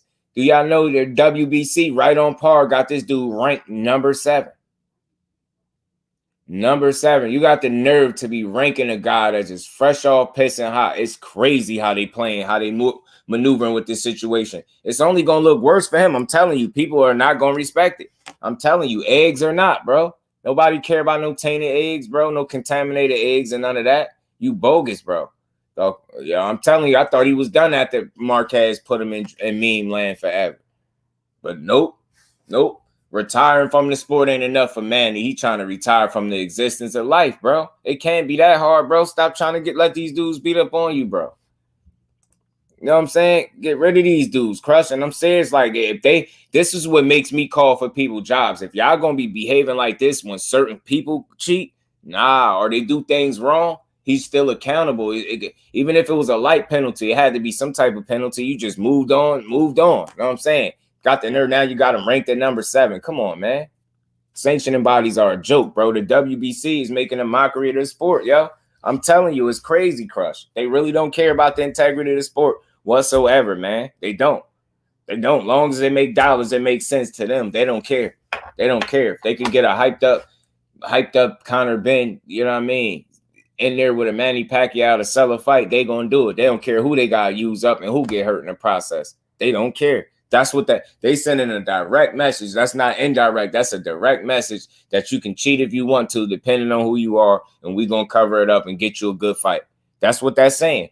Nah, that shouldn't. If it was ever a time to boycott something, there you go, people. You ever got a time to stand up and not want to see something happen? There you go. Don't nobody need to see that man get beat up again in the ring when we seen the way he looked the last time, let alone off a dude that arguably still gonna have some clomiphene residue in the system. Nah, bro. That ain't it, yo. That ain't even what's up. That's corny, man. You can take it how you want. You did it. You and your team. Somebody hold yourself accountable. Take some level of punishment like a man, some type of fine, sit out for a minute and come back better. But nah, you can't do that. You want to have it your way and you want to be a brat about it. And lucky for you, I don't know if either somebody got paid off or you just got some people in some high places that don't care about what you do, but it ain't looking good. That's foul. The WBC, y'all bogus, ranked number 7. All right. It don't matter because at the end of the day, he get in there with a certain fighter, he going to get smoked, man. And that's just what it is. I can't root for nobody that not only cheated, but no self-accountability. And there was no penalty involved. Y'all crazy, man. He mad at me, on me, and I didn't have no job. So I was just pretty much just training boxing, just trying to do something. But that January of 2016, that was Youth National. So I was banking on that to make the team, and that would have been like a good start of my year. Even though I'm not graduating, at least I'm on the USA team. I'm doing something. That's good. a big accomplishment too. You know what I mean? So I lost to Ryan Garcia in the semis, and that was just like the most. Lost to Ryan. I was just like, I went home and was just like, dang, man. Like I was banking on this tournament to make the team. I came home. I'm still not graduating. I don't have a job. You feel me? So I was just like, wow, this is crazy. And I spent. It took a minute to raise the money to go there.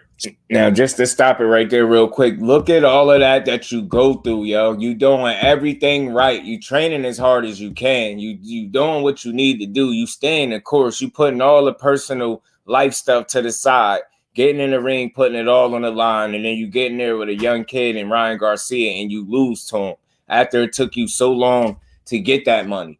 You get what I'm saying? And then you banking on this tournament. You get what I'm saying? You can eat and then you still not graduating. Like, listen to it, just get deep for me. I really hear this. Like, you could easily just say, man, hell with this, yo. It ain't working, bro. Like, you could easily at any point could have said, hey, man, I'm done with this, yo. I'm good. It ain't working, bro. I gave it my best shot. The fact that he didn't do it, and then when we see where he at now, no wonder he had 6 fights in 2022. He wasn't playing no games. Tiger wasn't playing. He was like, man, I waited long enough. I'm here now. I want smoke, bro. This is what you gotta love, man. He gonna be one of the fighters to watch as we continue to watch this good boxing and talk this good boxing, man. He gonna be one of the names that come up often as his fights come up. That's something that I think we all could bet on. This dude gonna be around, man. Ryan Garcia in the semis. That was just like the most. I was just like, I went home and was just like, dang, man. Like I was banking on this tournament to make the team. I came home. I'm still not graduating. I don't have a job. No job. So still not graduating. Like, wow, this is crazy. And I lost the tournament. Why am I still doing this? This Tiger Johnson. So I feel like, man, I just wasted my money, all types of stuff. So later that year, we had Golden Gloves. I made the Golden Gloves national team, right? We didn't go because we couldn't afford to go.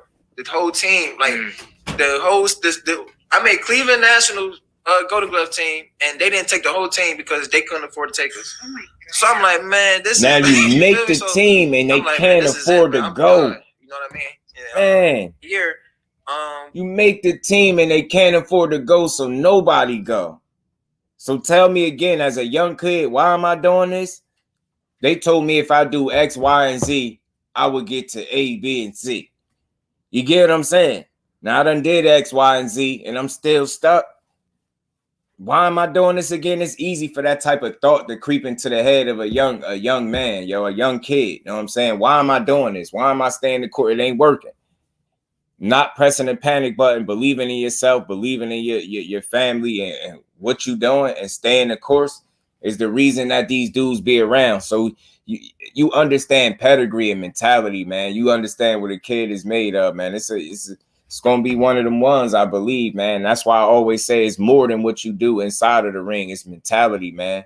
It's how you built, man. Do you have character, man? Do you really have what it takes to succeed at the highest level when you get there? And I think his trials and tribulations is a testament to him being able to get through this stuff, man. It's undefeated young fighter and good talent. I'm telling you, man, you got a smart kid, tested, not just in the ring, but in life. You know what I'm saying?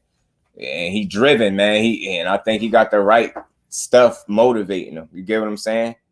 The shortcomings, the trials and tribulations is going to motivate him, man. Team, right? Keep him pushing. We didn't go because we couldn't afford to go. The whole team, like I made Cleveland Nationals Golden Glove team, and they didn't take the whole team because they couldn't afford to take us. Oh my God. So I'm like, man, this is you feel me? So I'm like, man, this is it, man. I'm done. You know what I mean? See? And, so after that, my coach Safo, he convinced me to go to JOs, but that was the first year they had a 17-18 division for JOs. So I'm like, all right, man. So we get there. This is probably around June. And mind you, that's when he beat up Rosario. Fate. He had knocked out Rosario in his last fight, Brian Mendoza. And I'm inside weigh-ins, and I run into Mark Castro, and he was telling me, he was like, yo, you still fight 132? And I'm like, no, I'm 141 now. But he was like, oh yeah, so because Ryan and what's his name, Brian Lua, they thinking about going pro, so you might be the third place replacement. So I'm like, well, word. So after that, I'm calling USA Boxing just to give them my information to, just in case if they do go pro, they can call me in for a replacement. So they never got back to me, so I just left it alone. Right when they came back from Rio. Yeah, that was him, Fate. That shit Rosario beat the hell out of him, knocked him out. As the number 3 to go to Youth Worlds. Get him bad. So I made the team by being a number 3 because the number 1 in the quicker than Charlo and everything. So I trained real hard before camp. I get to Colorado. I'm around all the number 1s like Mark Castro, Richard Torres, Dylan Price. Like everybody was the number 1. So I felt out of place already. Did you? Yeah, when I got there, I'm like, man, dang. Like you felt a little intimidated? Like not just intimidated. Not like by their skills, but just like you said, like feeling like you belonged type shit. Not intimidated. It just felt weird because the first meeting, man, look, when I got there, the first meeting we had was K was the K always gave motivational speeches and stuff. So when we get there, he talking to all the other fighters, and he like, man, y'all number 1 for a reason, da da da da and stuff. And I'm sitting there like, you know what I'm saying, Ash? I'm like, dang, man, I know he ain't talking about me. Y'all the number 3, you feel me? So I'm just sitting there like, dang, listen, man, I like this. Everybody around me the number 1, so I'm just like, dang, that's crazy. So but K didn't know I was the number 3. That's the funny part. He found out I was the number 3 when we got to Russia after I won my first fight. But during that camp, I was the number 3. Like that's what I was labeled as, number 3. You feel me? But we trained real hard. We get to Russia, and so everybody know Cuba always the top teams, right? Right. We get to Russia, and Coach Billy, he was our head coach. He was going over the brackets. That's crazy, Fate. After the draw. He got to my way. He was like, Tiger, you got Cuba first night. Everybody, the whole hallway just went silent. Yo, this is the crazy thing with Cuba. The dudes y'all be fighting, they're like fucking 10, 12 years older than you. Y'all punched that right, man. Appreciate man, the whole hallway just went silent. Because, before he got to me, like he was like, Dylan, you got so and such, you got this and that. Everybody had like some cool little warm-ups. Dylan Price is me, nice too, like, yo. If y'all don't know him, first night. Y'all notice he said that name a couple times. If y'all don't know about Dylan Price, he got him and his brother. He got a younger brother. They both nice. Dylan Price got some skill, man. I hope that's a fighter that I hope to see moving forward too. I hate the fact that these dudes be fighting on these cards that we can't see, and they don't be signed to these promotional companies that could put them in on these bigger stages where we can see him, man. They be making it hard for us to see some of these fighters, man. Some of this talent, and I hate that. Mexico, nowhere else. I think they won it in May 6th. Right. They kind of try to save it. They're gonna revive it, and they probably still don't do as good as it could do because they know it's not somebody that he's gonna lose to. Everybody was just like, What did you say? I'm looking. I'm like, all right, bet. I'm like, cool. You feel me? But me and Dylan Price was roommates. Crazy so face. Stop giving the fans stuff they don't want. Like, really? I mean, look, man, the whole night was silent. What did he get? What was his? Dylan had a tough bracket too, but I can't remember who he fought that day, but it was. Each day was different weight classes. So the day that I fought Cuba, he didn't fight. That right so one time for me. The whole night was just silent, man. Like he was just like, man, hey, this was the last conversation we had. He was like, hey, man, do your thing. We just went to sleep. That was it. So I'm like, all right, man, bet. So they know it was about to get real, bro. I beat Cuba, smoked him. You know what I'm saying? Like I smoked him, beat Cuba. I come back to the corner. The whole corner was just like, oh shit, like, you know what I'm saying? Like everybody was just happy. You know what I'm saying? Kay, Billy, everybody was happy. I get back to the room with Dylan. Dylan was like, man, I ain't gonna lie. We thought we was going home. I'm like, you know what? I appreciate the honesty, man. You feel me? But I already knew everybody thought I was going. You just felt that because I was a number 3. And so he held it down. They thought he was going to lose. And he beat Cuba. That whole tournament, man. They I think Junior they had me on the bracket with the reigning champions. Mm-hmm. You know what I mean? Everybody that was in the top rankings. I had to fight Japan. I had to fight Ukraine, Kazakhstan, Uzbekistan, like Morocco. I was going through all of them. I got the gold medal in the finals against Uzbekistan. They don't want that because it ain't worth their money. And you know that was the end of the youth. But feel me, Mike? This is later, just give you a different insight. That's why I wanted to play this. That's why I say I appreciate y'all patience, man. Some people don't get what I get out of these interviews, and like I said, this is my first time hearing it with y'all, so it's always something dope to pick up from these fighters and hear their story in a different way, man. Like, it's good to hear, man. His whole team thought they was going home. He thought he was going to lose. He went out there and smoked somebody. Like, that's dope right there, man. Is they good? Yeah, right. And that's why they thought he was going to lose already, because they know them Cuban fighters ain't man. They tricky fight. They come to fight. And the new version of these Cuban fighters, they coming more aggressive now with their boxing ability. It's interesting to see how Cuban boxing is growing and elevating, I guess, so to speak. You know what I mean? In terms of their style, they still able to have that Cuban style and that rhythm, but with more aggression and they more mean. You get what I'm saying? Look at David Morrell. He ain't coming to play with nobody. Look at Rubisi. Ain't they both Cuban fighters? Them dudes don't come to play, man. I'm telling you. Right, Fate. Dude, he be from Cuba. I gotta look it up because I don't know. I just know he's saying Cuba, but I gotta look it up, bro. I gotta look it up. I was a baseball player, not a boxer. Ain't nothing wrong with that, Jose, man. Baseball players be nice too, bro. We go to Kansas City 2 weeks later. But before, when I came home, my mom was happy for me, of course, but she was like, "What you gonna do about school?" So I'm like, you on the top of the world yeah, right now. So what about school? I got the gold medal. I come home. I still ain't graduated. It's November now. You know what I mean? So she's like, "So what are you gonna do about school? Are you going? Like, what's up?" I'm like, man, I don't know. I'm gonna just get a job. You know what I mean? But so Kay had hit me up probably like 2 weeks before the next nationals, and he was like, man, train hard, man. You know, you make the team, you get a stipend every month. So I told my mom, I was like, man, if I make this team, I'm gonna get a stipend. You know what I mean? That can be my job. So she was like, all right. 2 weeks later, I go to Kansas City and I'm fighting against grown men. Like, I'm 18 still, man. I fought somebody from California, man. Dude had teardrops under his eyes. He was fresh. He was for sure fresh out. Ain't no doubt about that. He was fresh out. You know what I mean? I was fighting just grown men, and then Delonte Johnson. One of the best fights of that tournament was me and Shushu. Me and Shushu had to fight each other. Ooh. Yeah, we fought in the semis, and the whole place just erupted when we fought. Like the whole, all East Coast booing me, all types of stuff, man. But it was me and Shushu. We backed it out, and I won the whole tournament, and that was like the beginning. You know who he beat? I already know who he beat. Olympic journey. Yeah, you know what I mean? Yeah, man, you had quite the amateur career, bro. Like, again, you won multiple elite national championships, competed in the Pan Am Games. You fought at the world championship level and the amateur world championships.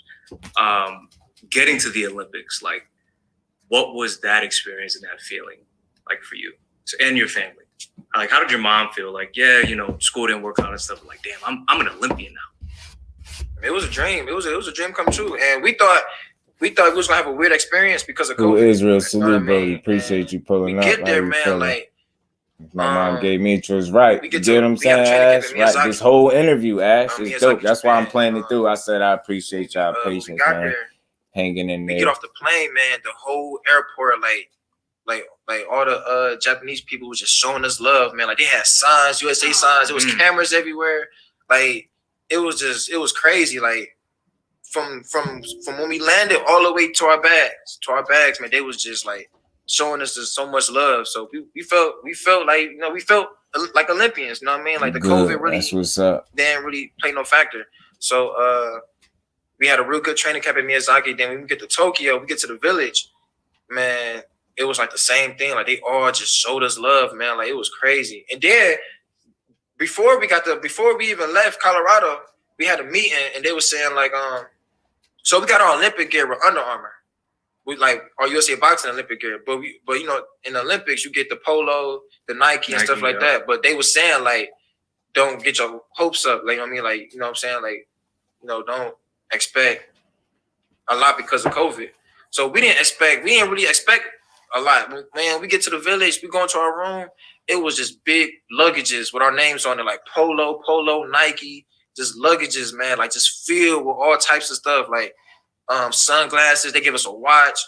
This is dope, man. They gave us all types of stuff, and we was just like, dang, you feel me? So then we got tailored. We got our suits made. You get what I'm saying, Ash, man? It's just different. It's dope to hear it, man. I get something different out of this. I'm with you, man. I appreciate this.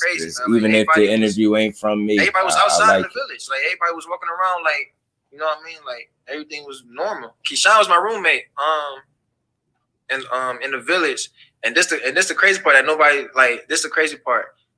At that time, you know, Key was already pro, but he wasn't signed to nobody. But we were just having like so many conversations about what we gonna do after the Olympics. So like, he was like, man, who you want to sign to?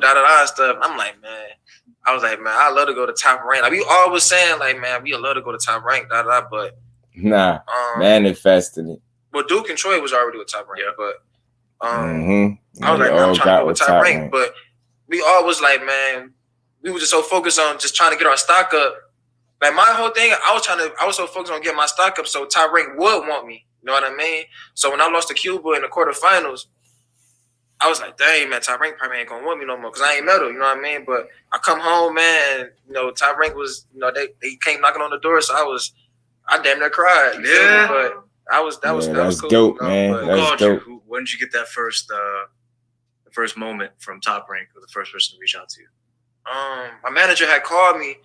My manager called me and was like, he was like, I got some news you might be happy with. You know what I mean? He was like, I ain't know where he was going, but he was like, man, you know, like, Bob really likes you. You know what I mean? I'm like, Bob who? Bob Arum? So he's like, yeah, man, he really likes you, dope. Man. I talked to him, and, you know, you're gonna have your debut on Sean Porter and Terrence Crawford card. I was like, dope, man, that's wild. You feel me? But dope. That was this cool, is man. Dope, yeah. That was like dope, yeah. And the crazy part was I didn't expect Bob to be there. He was there, like, literally right there on my debut. Nobody was there, so I look out the ring. Bob was sitting right there. Bob will be there from opening bell. Any fight he attends, he'll be there from start to finish. I'm like, dang. And then I talked to him after my fight. You know, he was real happy. And then as time went on, like from my debut to now, like he's been seeing like the progress and the development and stuff. And he was saying like he was giving me like a lot of just a lot of love. You know what I mean? Like every time I seen him, like he always tell me like I'm getting better and better. Because you are, bro. He get better every fight. Yeah. So you're 7 fights in now. You're hoping to go 8-0 in Tulsa. Was there any difficulty adjusting to the pro style?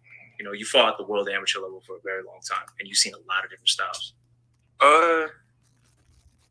Recordings just got better. Hey, it's Dana from StreamYard. I'm so excited to announce that local. I want to say it was hard to adjust. I mean, just because the experience that I had got being on the Olympic team, but my coach PJ, he came back right after I came home from the Olympics. He already had moved back to Cleveland. He was staying in the Bay Area for like the past 6-7 years.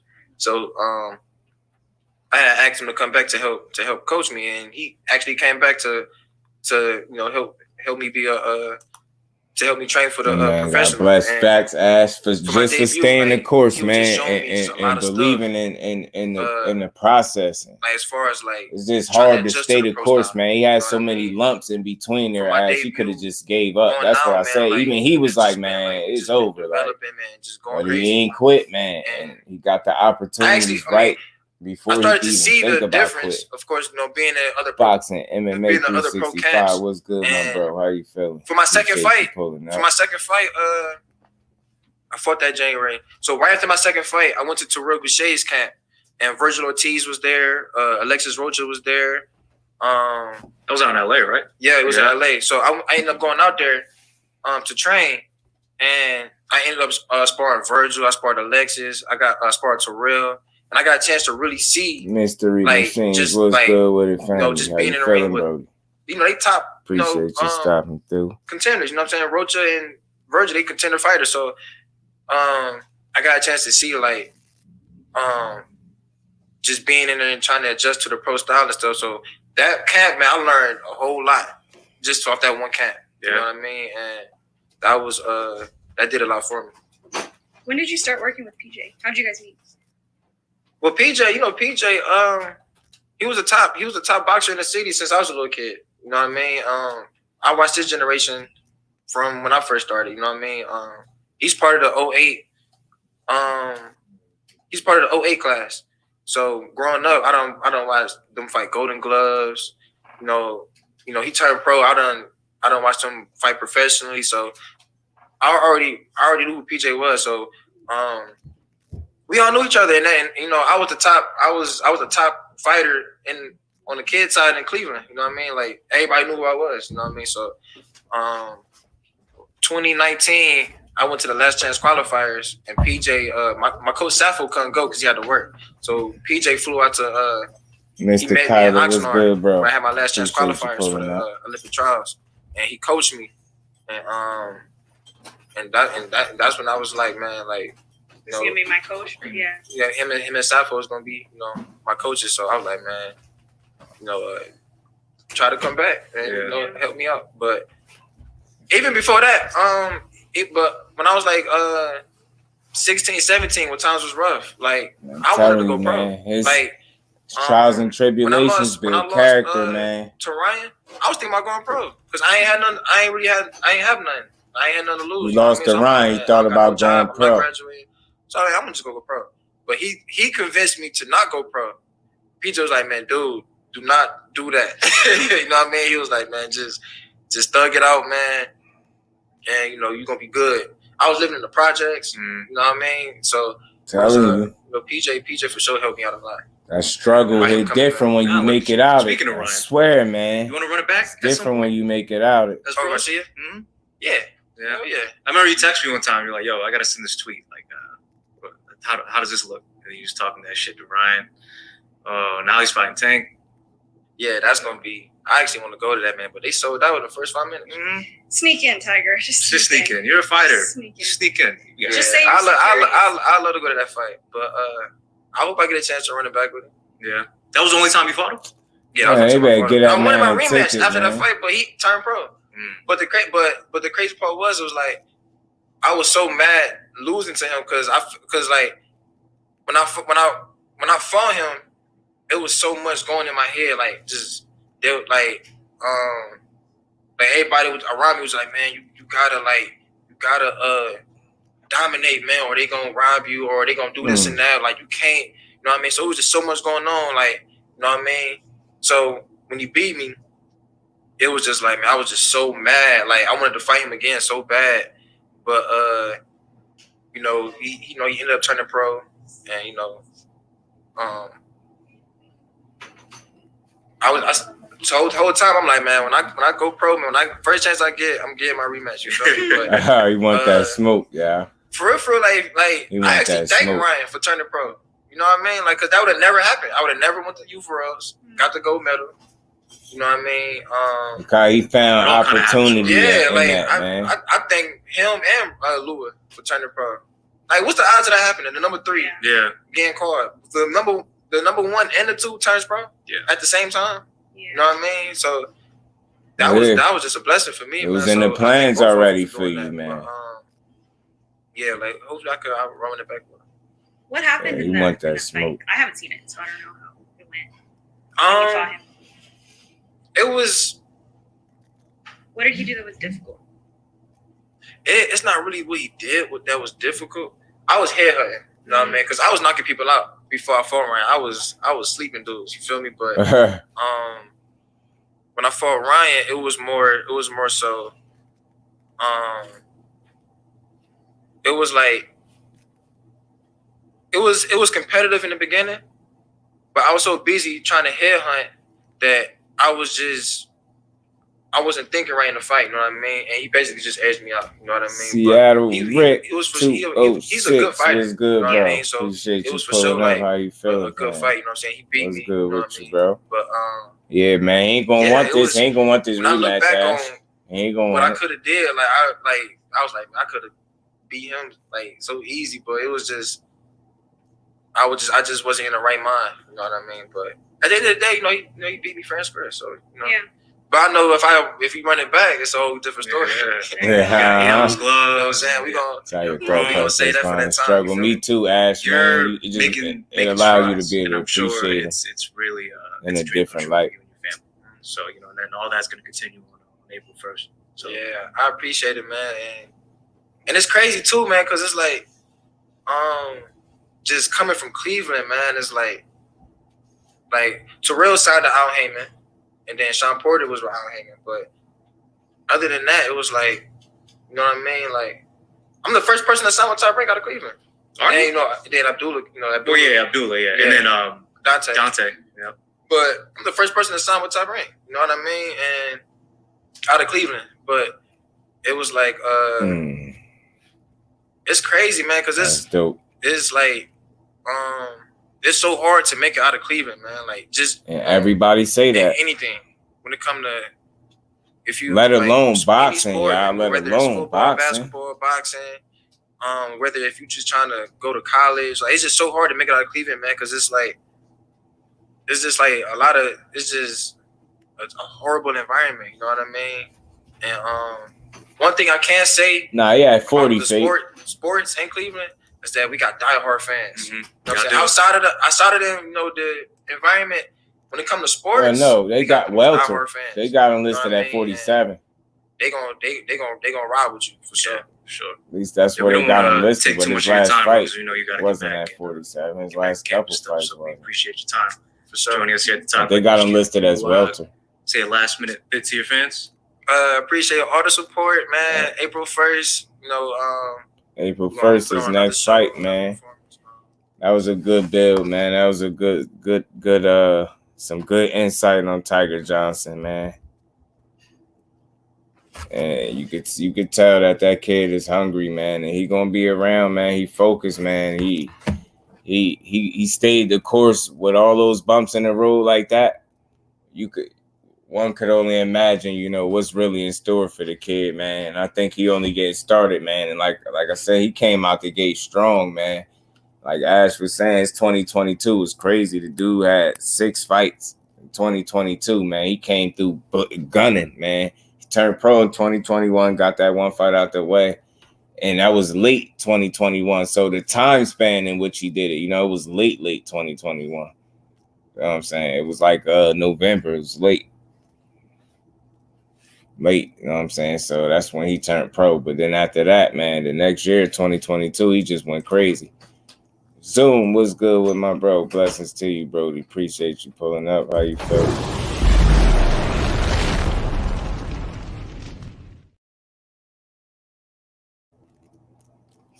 To Brody Zoom, you already know.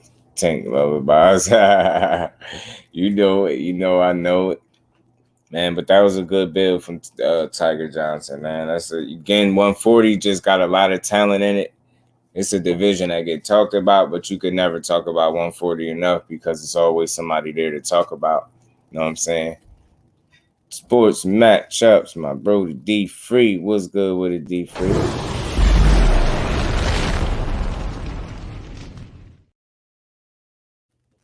And speaking of 140, you know, again, I read another article where I guess they must have asked Hitchins again about Montana Love, and he think he pussycat. I think Richardson Hitchins is pussycat. That's what he said, and say he'd beat him, man. He said if it happened, they fight, he'd trash him, man, and he'd beat him pretty easily. So he probably don't even think it'll really be competitive. Richardson Hitchins feel like he'd take Montana Love to all types of boxing school. You know what I'm saying? So I for one, if that fight can happen, I definitely would watch it. Like I said, man, it'd be entertaining nonetheless. But I would lean towards Hitchins in that fight for sure. Because again, he's one of those ones. And again, when you speak of 140, it's just a lot of talent there. It's a lot of talent there. You know what I mean? So you got some real killers at 140, man, and it's just gonna get deeper. You know what I'm saying? You're gonna always have guys that's moving up, coming there to claim they stake at 140, but we're gonna see who rise to the top right now. Like I said, Regis is the guy for me, is the guy to beat at 40. 140, damn, 47, Fate. They got him listed at welter, bro. They got him listed at welter, but I say that because the weights that he fought at is crazy. Like 140, weighing in at 141, 145, 141 and a half, different. You know what I mean? That's why I was thinking it was a 140, but they got him listed at welter.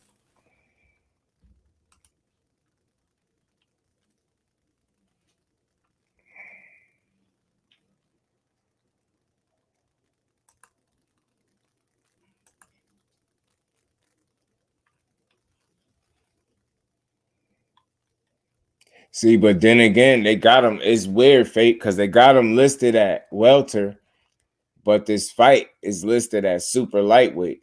So super lightweight, that's 140. So I think he's still at 40, bro. It's weird, man. That's what's throwing me off because Boxer got him at welterweight. You know what I mean? But this fight is at super lightweight. That's 140. That's what I'm saying. I don't know what they doing.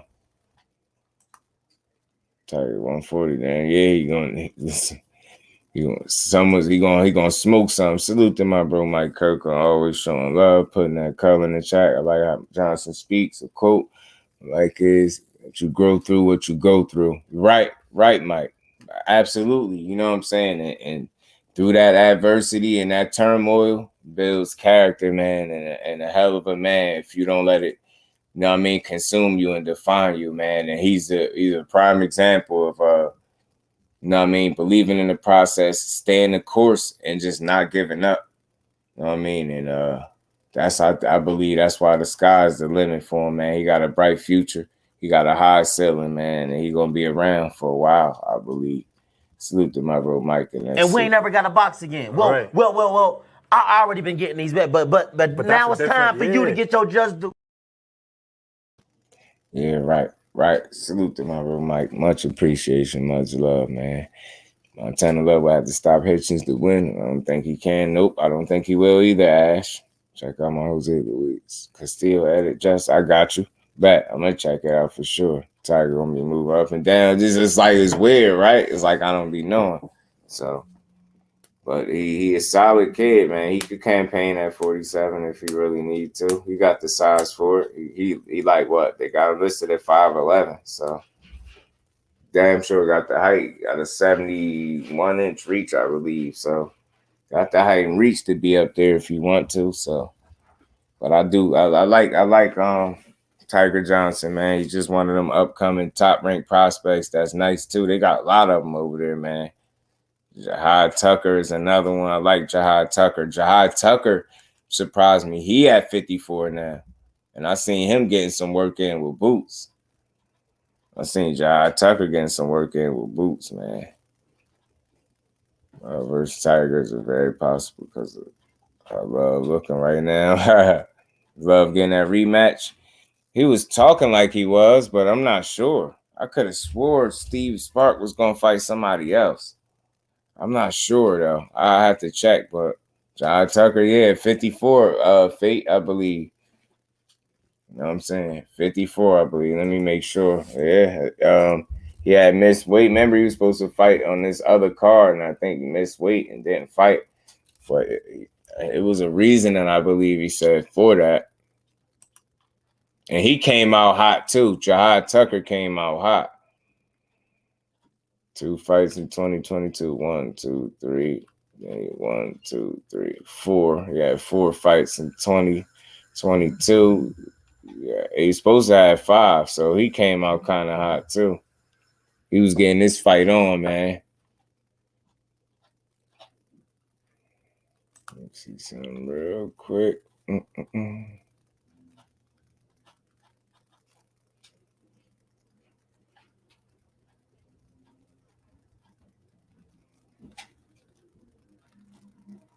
Thought they said he moved to 54, but they say welter. Got him at what? They got him listed at welter, saying the fight is at welter anyway. This one's 54. He moved to welterweight. These dudes be bouncing around a lot, man. I don't be knowing what the hell.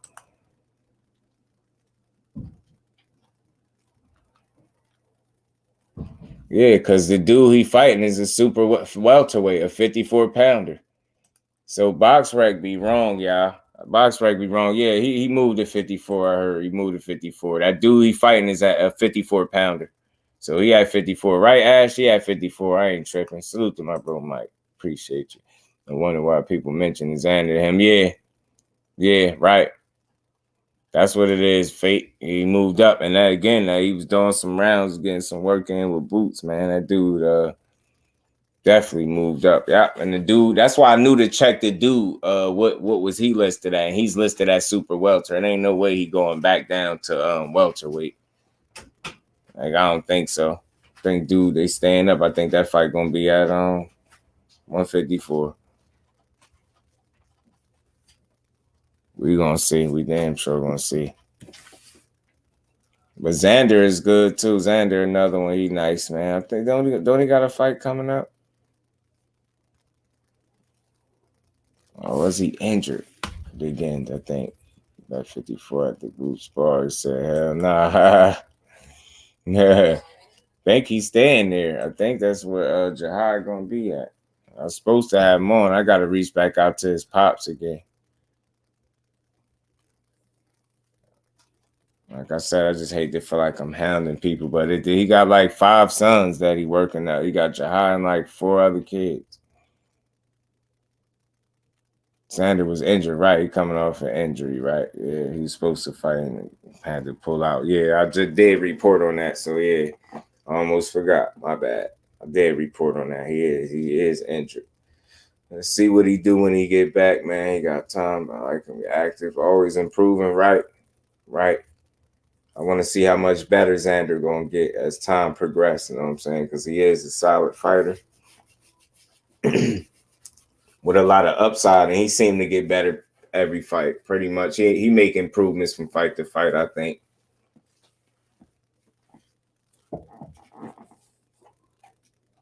I dare hear the critique that he throw the same combinations over and over, though.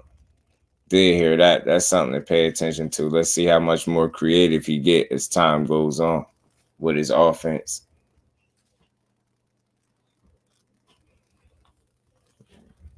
So, anybody looking to get a laugh at the last COD gameplay? Rocking late night stream again this season. Blessings to all back. You gonna be on YouTube with his own.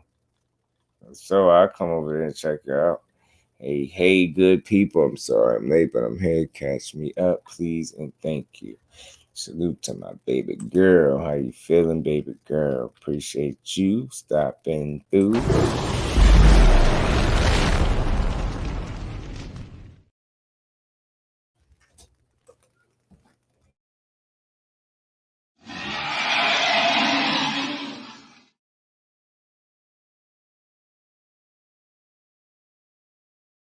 The dragon for her. She likes the dragon.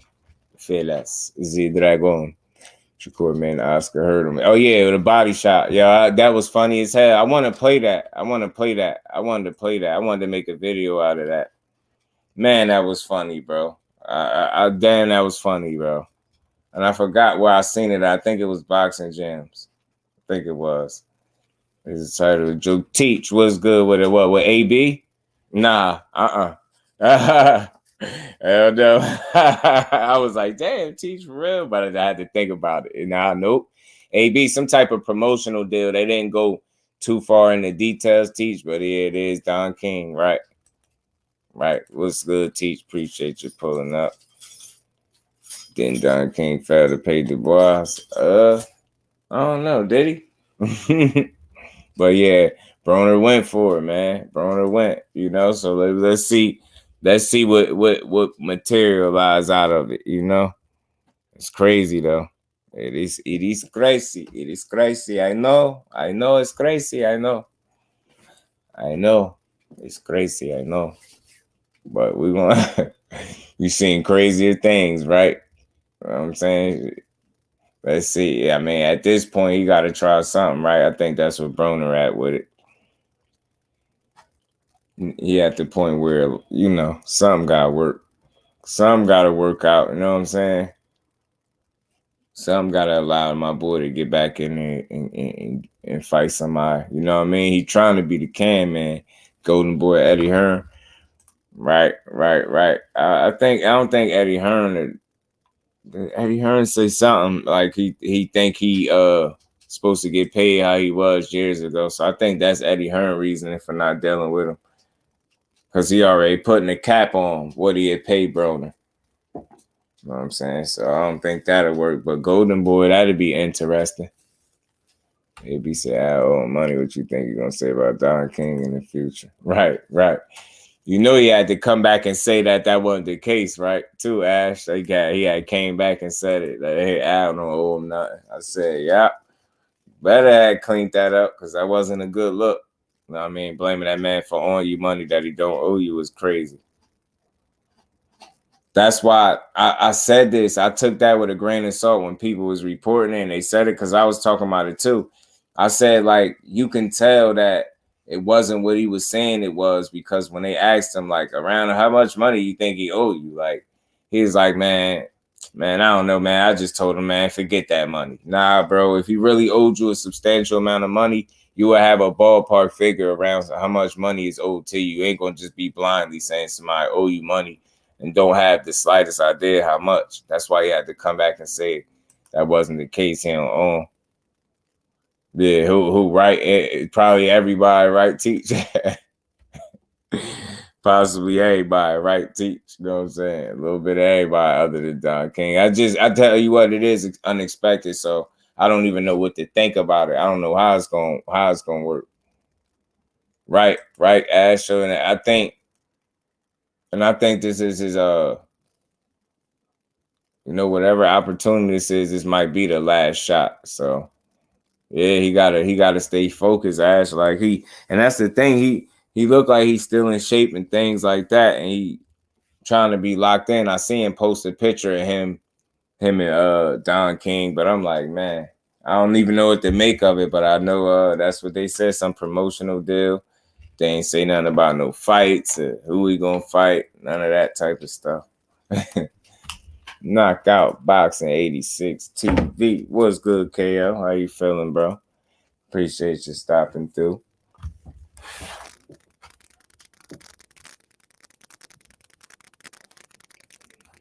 KO, you got a show later on tonight, right?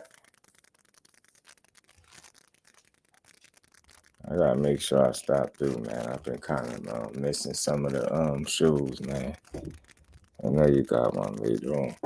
Talking to Ellerby probably didn't help it either, in my opinion. Yeah, talking to him like that, right, Mike. I always hated the fact that he did that too. All right, bet. I'm definitely gonna be through. I've been meaning to stop through a little bit more, man. Got to come over there and kick it with you for a bit tonight for sure. Got to be over there. Don King and sell basketball gyms. I feel you, teach. It's just crazy. I guess at the point Broner at, it's just like he trying, you know, whatever at this point, shooting in the dark and seeing where the target land, I guess, you know what I'm saying? So maybe some type of way he could make the most out of it, make the best of it. But who knows, man, at this point. But I guess he got to try, I guess, you know what I'm saying? Guess he got to try. You know? Guess he got to try. But yeah, man, I don't know what they're gonna make out of that. I mean, he hopefully I'll just be rooting for AB because you know I'm different. I like AB. I'll just be rooting for him to get himself back right and stay right. But Rick did mention, man, you know, something about failing for trying to stun on people. And again, you gotta do these things. You gotta do this for the right reasons, man. You gotta do it because you're trying to be the best version of yourself. Make sure your mind and your heart, as well as your mental and physical, is all in the right place, man. So you could get the best or the most out of whatever is left of your career. And I'm not expecting him to go out there and become world champion again because I know it's easy to say that, but it's much harder to go out there and do it. You know what I mean? The longer it takes for him to get back in the ring, the more and more that becomes less and less likely. So, you know, but again, I genuinely root for him. It's not about the winner or loss. I just feel like boxing is his saving grace in a sense. Like that's probably gonna be the reason that he don't go off the handle type deal. You know what I'm saying? So I just hope he get a fight because of reasons like that. You know what I'm saying? Keep the dude focused, locked in, keep him in shape, stay away from drinking. You know what I mean? Things like that.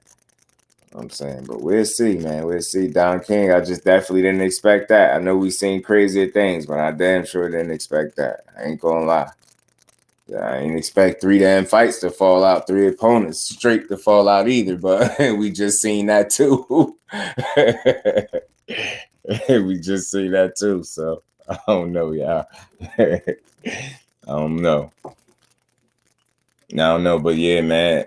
Before we do get up out of here, I just wanted to say this again. You know, I don't know if y'all know, but the WBC got Conor Benn ranked at number 7.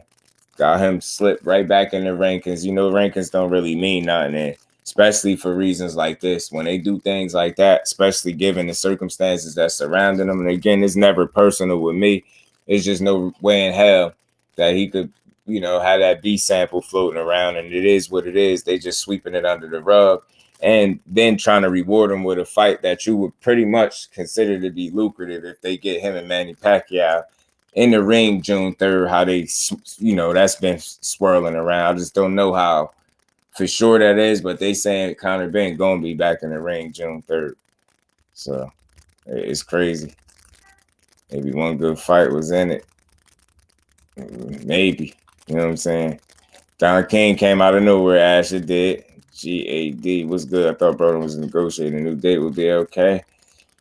Nope. As it's saying, signed some type of promotional deal or something like that with Don King. So money talks with AB, right? Especially especially given the circumstances he in right now, where he trying to get a bag. So you know what I mean? That's a fact. He gonna go where that money at, or where he feel like the money is at. So just hopefully it work out for him, and hopefully it ain't another situation where he end up wasting his time, because I know that I just don't know how he'd respond to another like situation where it just go all the way south for him again. You know what I'm saying? I just don't know. That'd be crazy. That'd be like a lot of bad luck. Some would say karma, but that'd be some bad luck, man.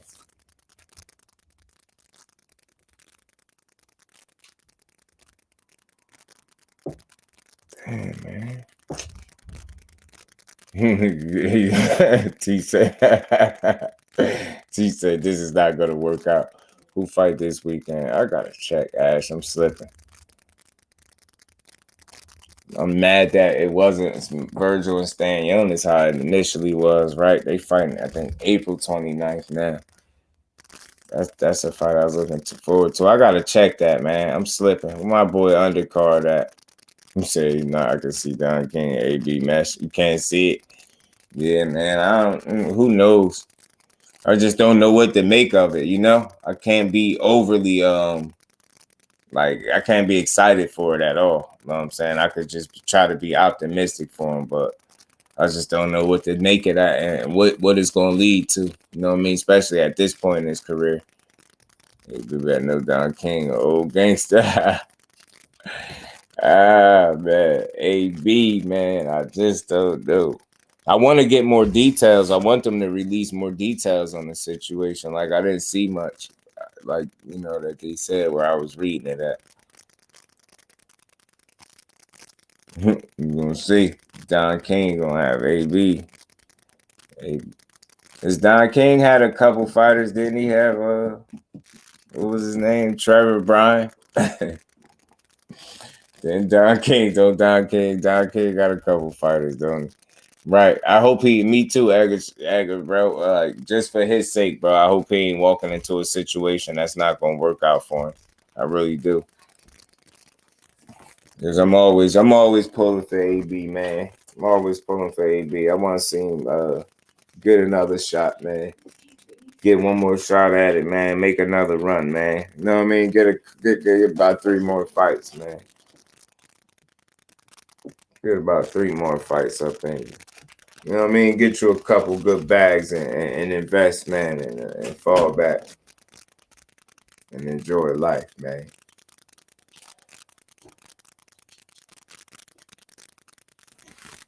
And we gonna see, man. But I can't as far as sure we see his car earlier this year.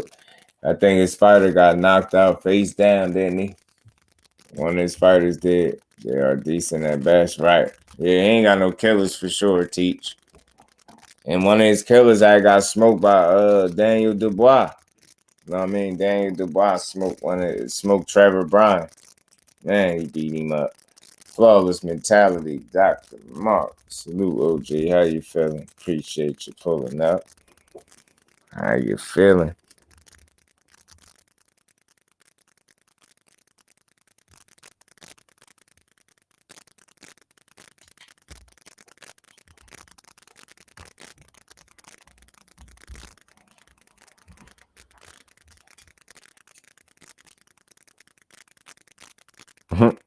Somebody said Ryan left hook is Xanax. Damn, yeah, for the right person it is. But that's the thing, man. It kills me that they keep talking about this left hook because it's like his left hook is this and that, but Tank left hook is sleeping pill. You know what I mean? His right hook is melatonin. His uppercut is what's the other stuff that make you sleep, man? Like, you get what I'm saying? All his punches are that. You know what I'm saying? He hit you with all them punches. It could be that Xanax, sleeping pills, melatonin, NyQuil, all of that. Like, I just don't understand, man. I just can't wait to see this fight, and I'm glad it ain't too far off, man. We're about to see Plant Benavidez soon. Yeah, Ash, I gotta check the schedule. I'm slipping, man. See who what card we got this weekend.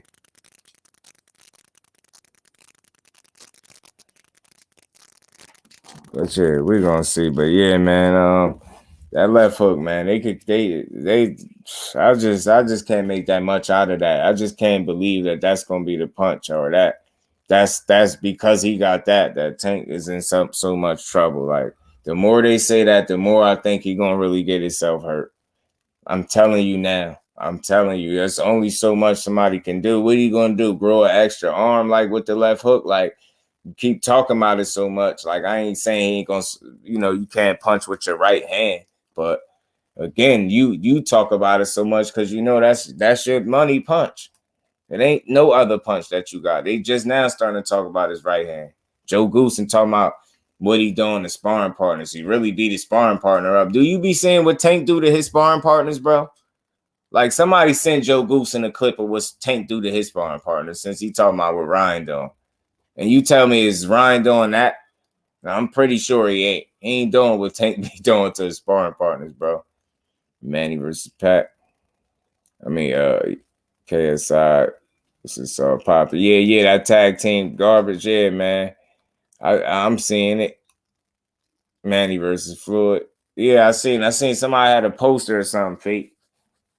Somebody posted a poster of that Tank of Southpaw, and they talking about Ryan left hook dummies. Get what I'm saying? Oh, but remember, he fought the Southpaws that he fought in a row on purpose to prepare him for this fight. He did that on purpose. Joe Goosen was lying. Joe Goosen is foolish, yo. He really beat his sparring partners up. Like, yo, all right, bro. Do you be seeing what Tank do? That's all I want to know. I just want to know that. I ain't saying Ryan ain't, right? But do he see what Tank do to his sparring partners? It'd be bad, matter of fact. Saw it on my YouTube page, a lot of videos on it. Word. Yeah, man. I've been seeing it pop up. They crazy, man. Yeah, they boxing, they making boxing a joke if they do that. Tag team, that's as WWE as you could get, bro. Spar professional middleweights, like Tank spar professional heavyweights. Yeah. Nah, right. Tank sparring, Ryan be beating up YouTubers and stuff, body shot challenges. Notice you never really see the people that he sparred with like that. You never see it. You just hear stuff. Like you you don't see him post a picture with nobody after you get the rounds in. I ain't saying post a sparring session. I'm saying at least say you in the gym with somebody. None of them dudes you in the gym with is preparing you for what maker you going to meet when you get in there with Tank. Telling you, man. Think Rolly was hurt and sleep, man. You gonna be next, bro. Gonna be next.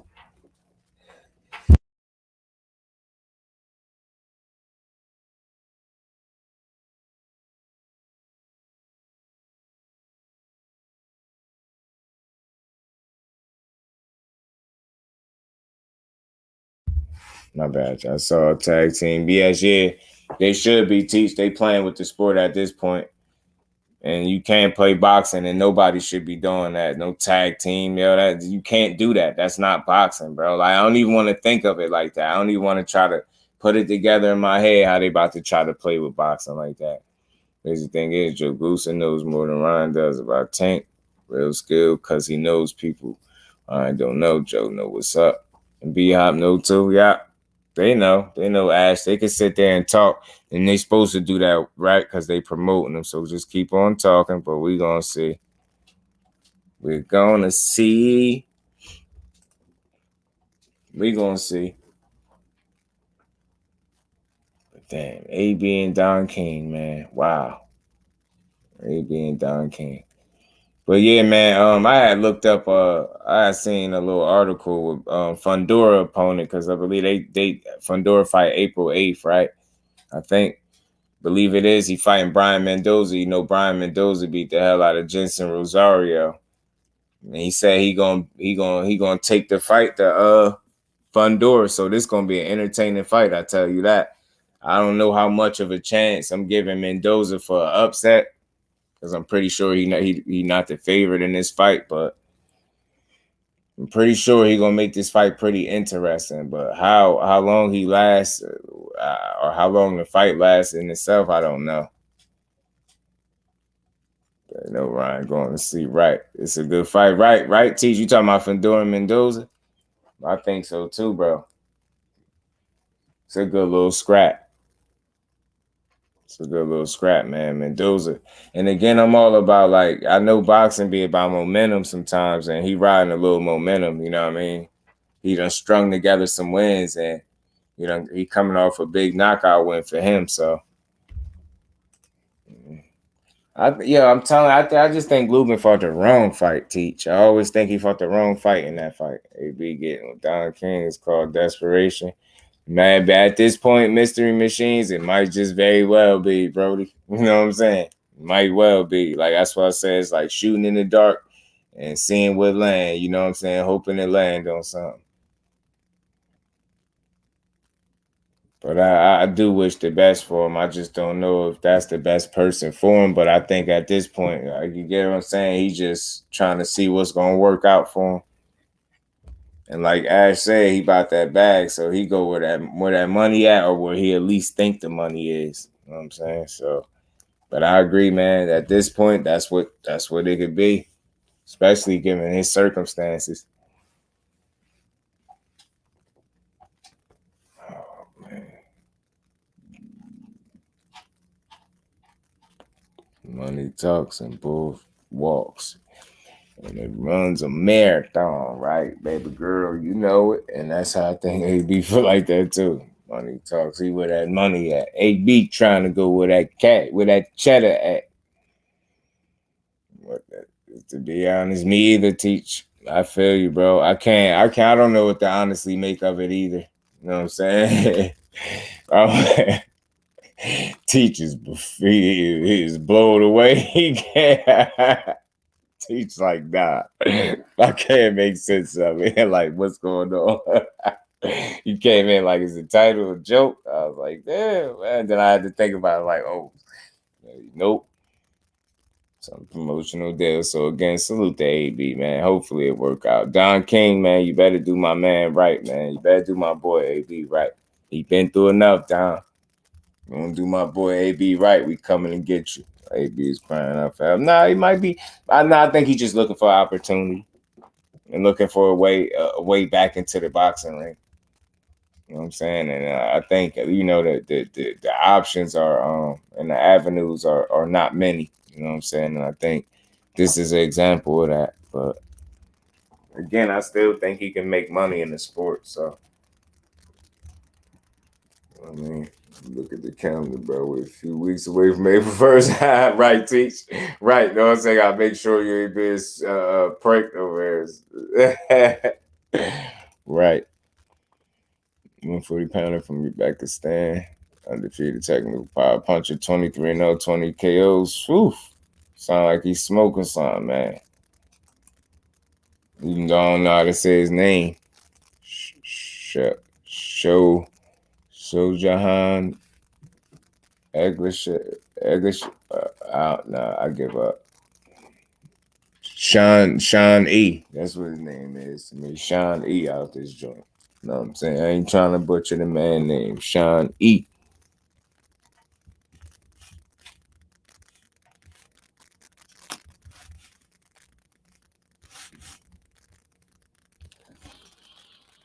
He with the smoke. He trained with Fury's trainer. Oh, yeah. I'll be having to look some of these dudes up that you be naming fake, man. You be naming some hidden guys, bro. That Cleveland connection. Just say show, yeah, facts. Show E. Cleveland connection. What's good? Undercard boxing. What's good, my bro? King is Jesus' best friend. His ass been around the block collecting dust and taking names. AB has returned home to Don. He posted the old throwback picture with him and Don King too. So I think they do got some prior dealings with each other. I think they do. So look, man, I'm hopeful, man. Hopefully it work out for my boy AB because I rock with him.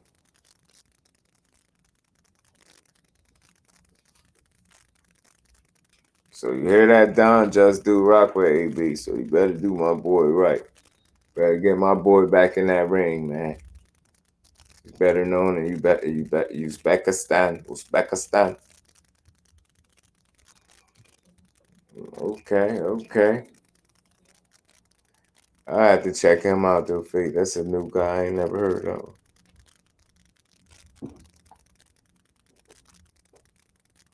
Before we get up out of here, what y'all think about Bob Arum? Because I ain't asked y'all. I did speak on it a little bit, but what y'all think about Bob Arum telling Shakur he gonna surpass Marvin Hagler? Y'all think he bogus, or y'all think that's just something he's saying because he old? Or you say he really believes Shakur Stevenson can surpass Marvin Hagler? Ain't gonna hold you down, King at the very end of the road. Right, Mr. Machines, he is, bro. He is, though. To me, that's what it seemed like. You know what I mean? He use a name in his home country, like authors known in Russia. Compare that, right? Right, Faye. I get you. They know they incomparable. Oh shit. Josh, my bro, that what's good, Josh? How you feeling, bro?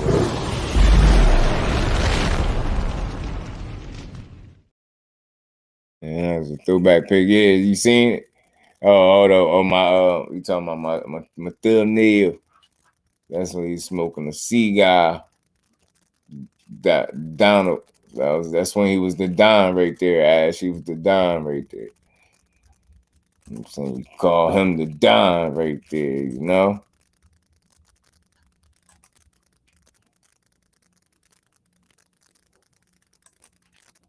Conor Hagler from different times, different weight class, different eras. I can't compare. And you know what? That's why I feel like what makes you a different type of boxing supporter, like similar to me, right, bro? Because I said that too. I said I feel you, Mike. You said Hagler, your second favorite fighter after Ali, and I feel you. And you know what I said, Mike? With respect to Hagler, like he was just one of the best of his era. Why would you even try to compare the eras? Like, why he can't just surpass the guys right now that he competing up against, and not in a personal way, from a competitive standpoint, right? Why does he have to, you know what I mean, compare to Marvin Hagler? Like, why he can't just be the best version of Shakur Stevenson that he can be now?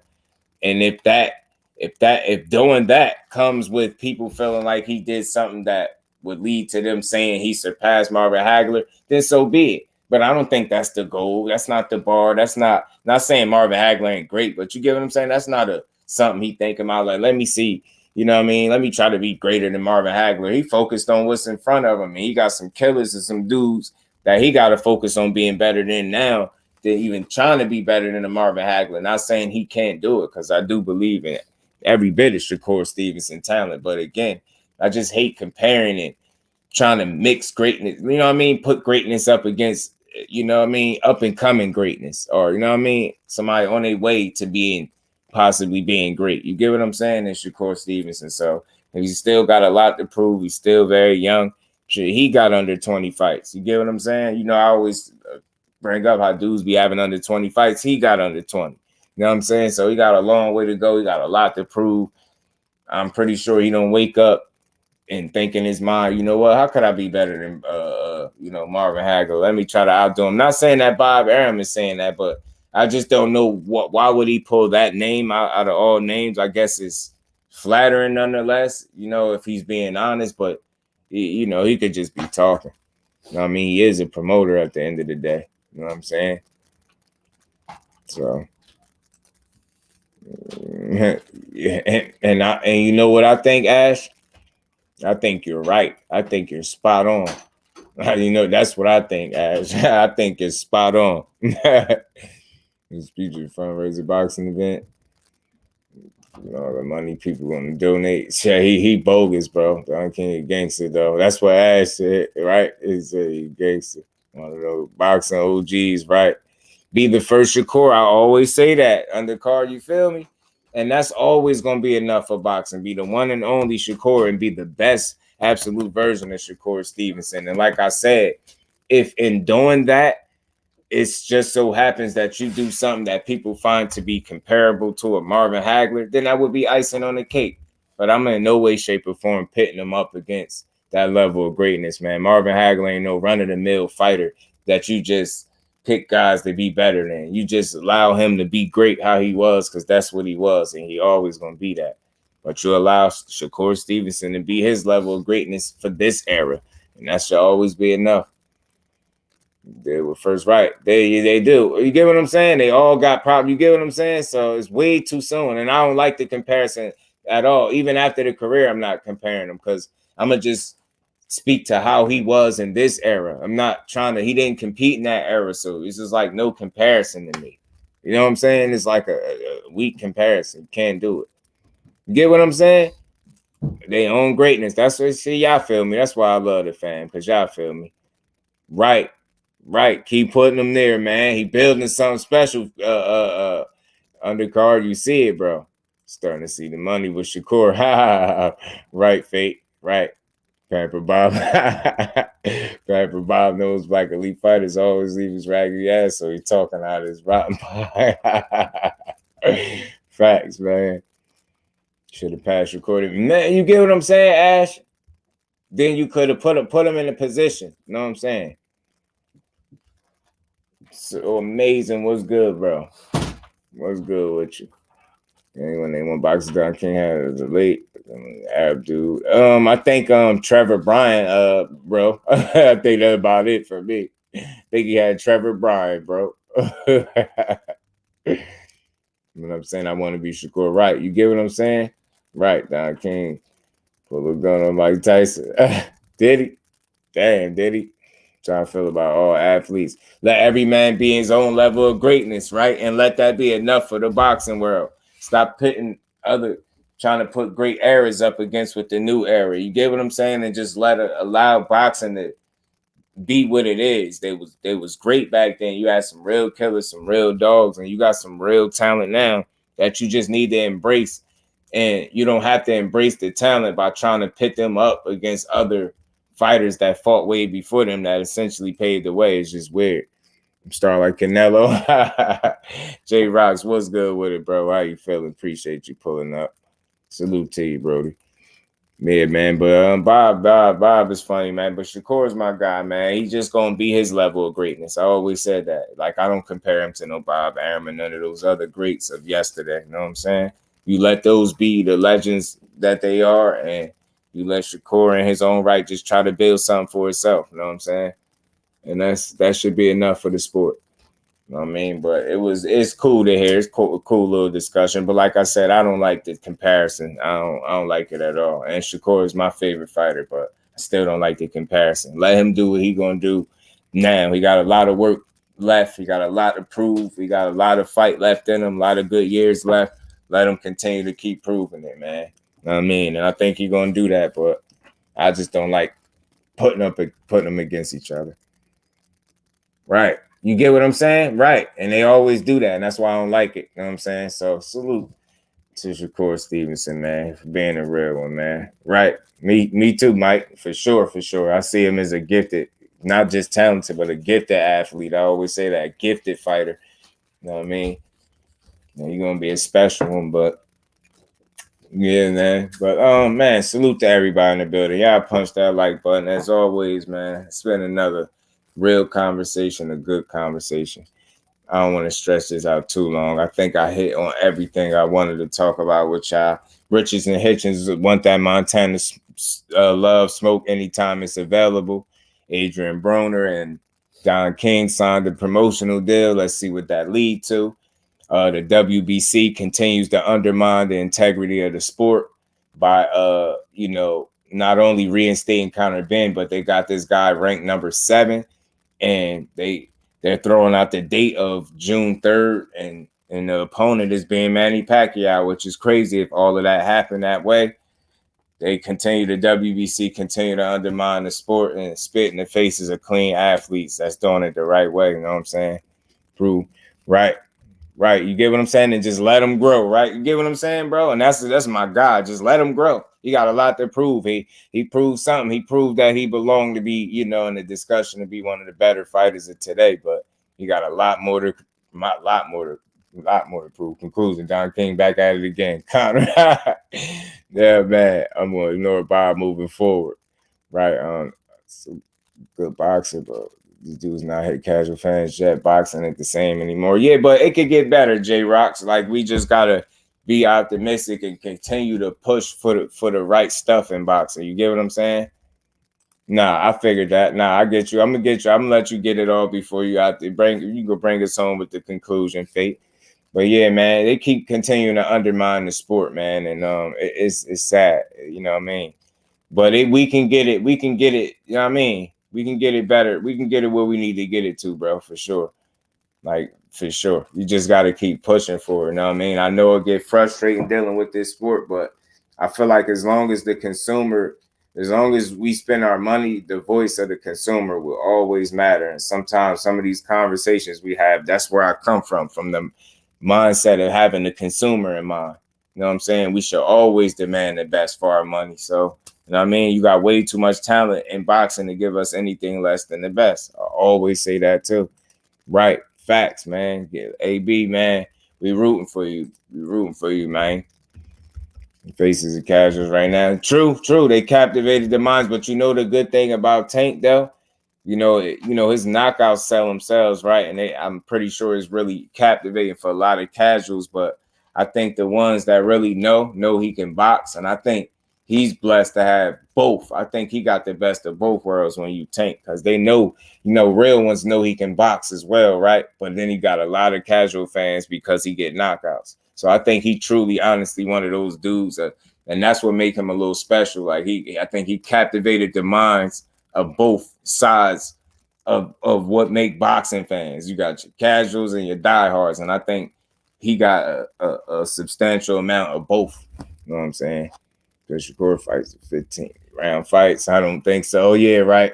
Yeah, and I get it. That's why I just don't like none of the comparisons. You get what I'm saying? We also want that payday. We got a bigger future. Haney is like a dude playing flag football against NFL players. No power to get you with a power shot to the nuts. You a fool, yeah. You a fool. Fake coming with the synopsis. You know a shower. Salute to the queens. My cousin Ashley and Shawa and my baby girl. Salute to everybody in the building, man. It's been another dope one as always. William, old school, my brother, what's good with you? Salute and appreciate you as always pulling up. It's been another dope build, another dope conversation, man. This was a lighter cook though than usual, but we'll be right back at it tomorrow, man. You know what I'm saying? So I appreciate y'all pulling up to that earlier stream too. You hear me cry about my Cowboys. Tay, salute to you, Queen. Appreciate you as well. And salute to everybody in the chat, man. Much love to everybody. Y'all make sure y'all punch that like button on the way out. And my bro bringing us home with the conclusion. Fate. Conclusion. Don King back at it again. Conor, you're a clown now. WBC, we break champions. Love personally. I will let him talk to me like that, but that's me. Shakur has his legacy. Tiger is coming. All facts, man. Fire conclusion as always. Much love to you, Fate. Appreciate you always doing that, Brody. And time to come on, I'm always on late. J-Rock 4, bro. I'm in Jersey, so I'm on the East Coast. So I come on 4 o'clock.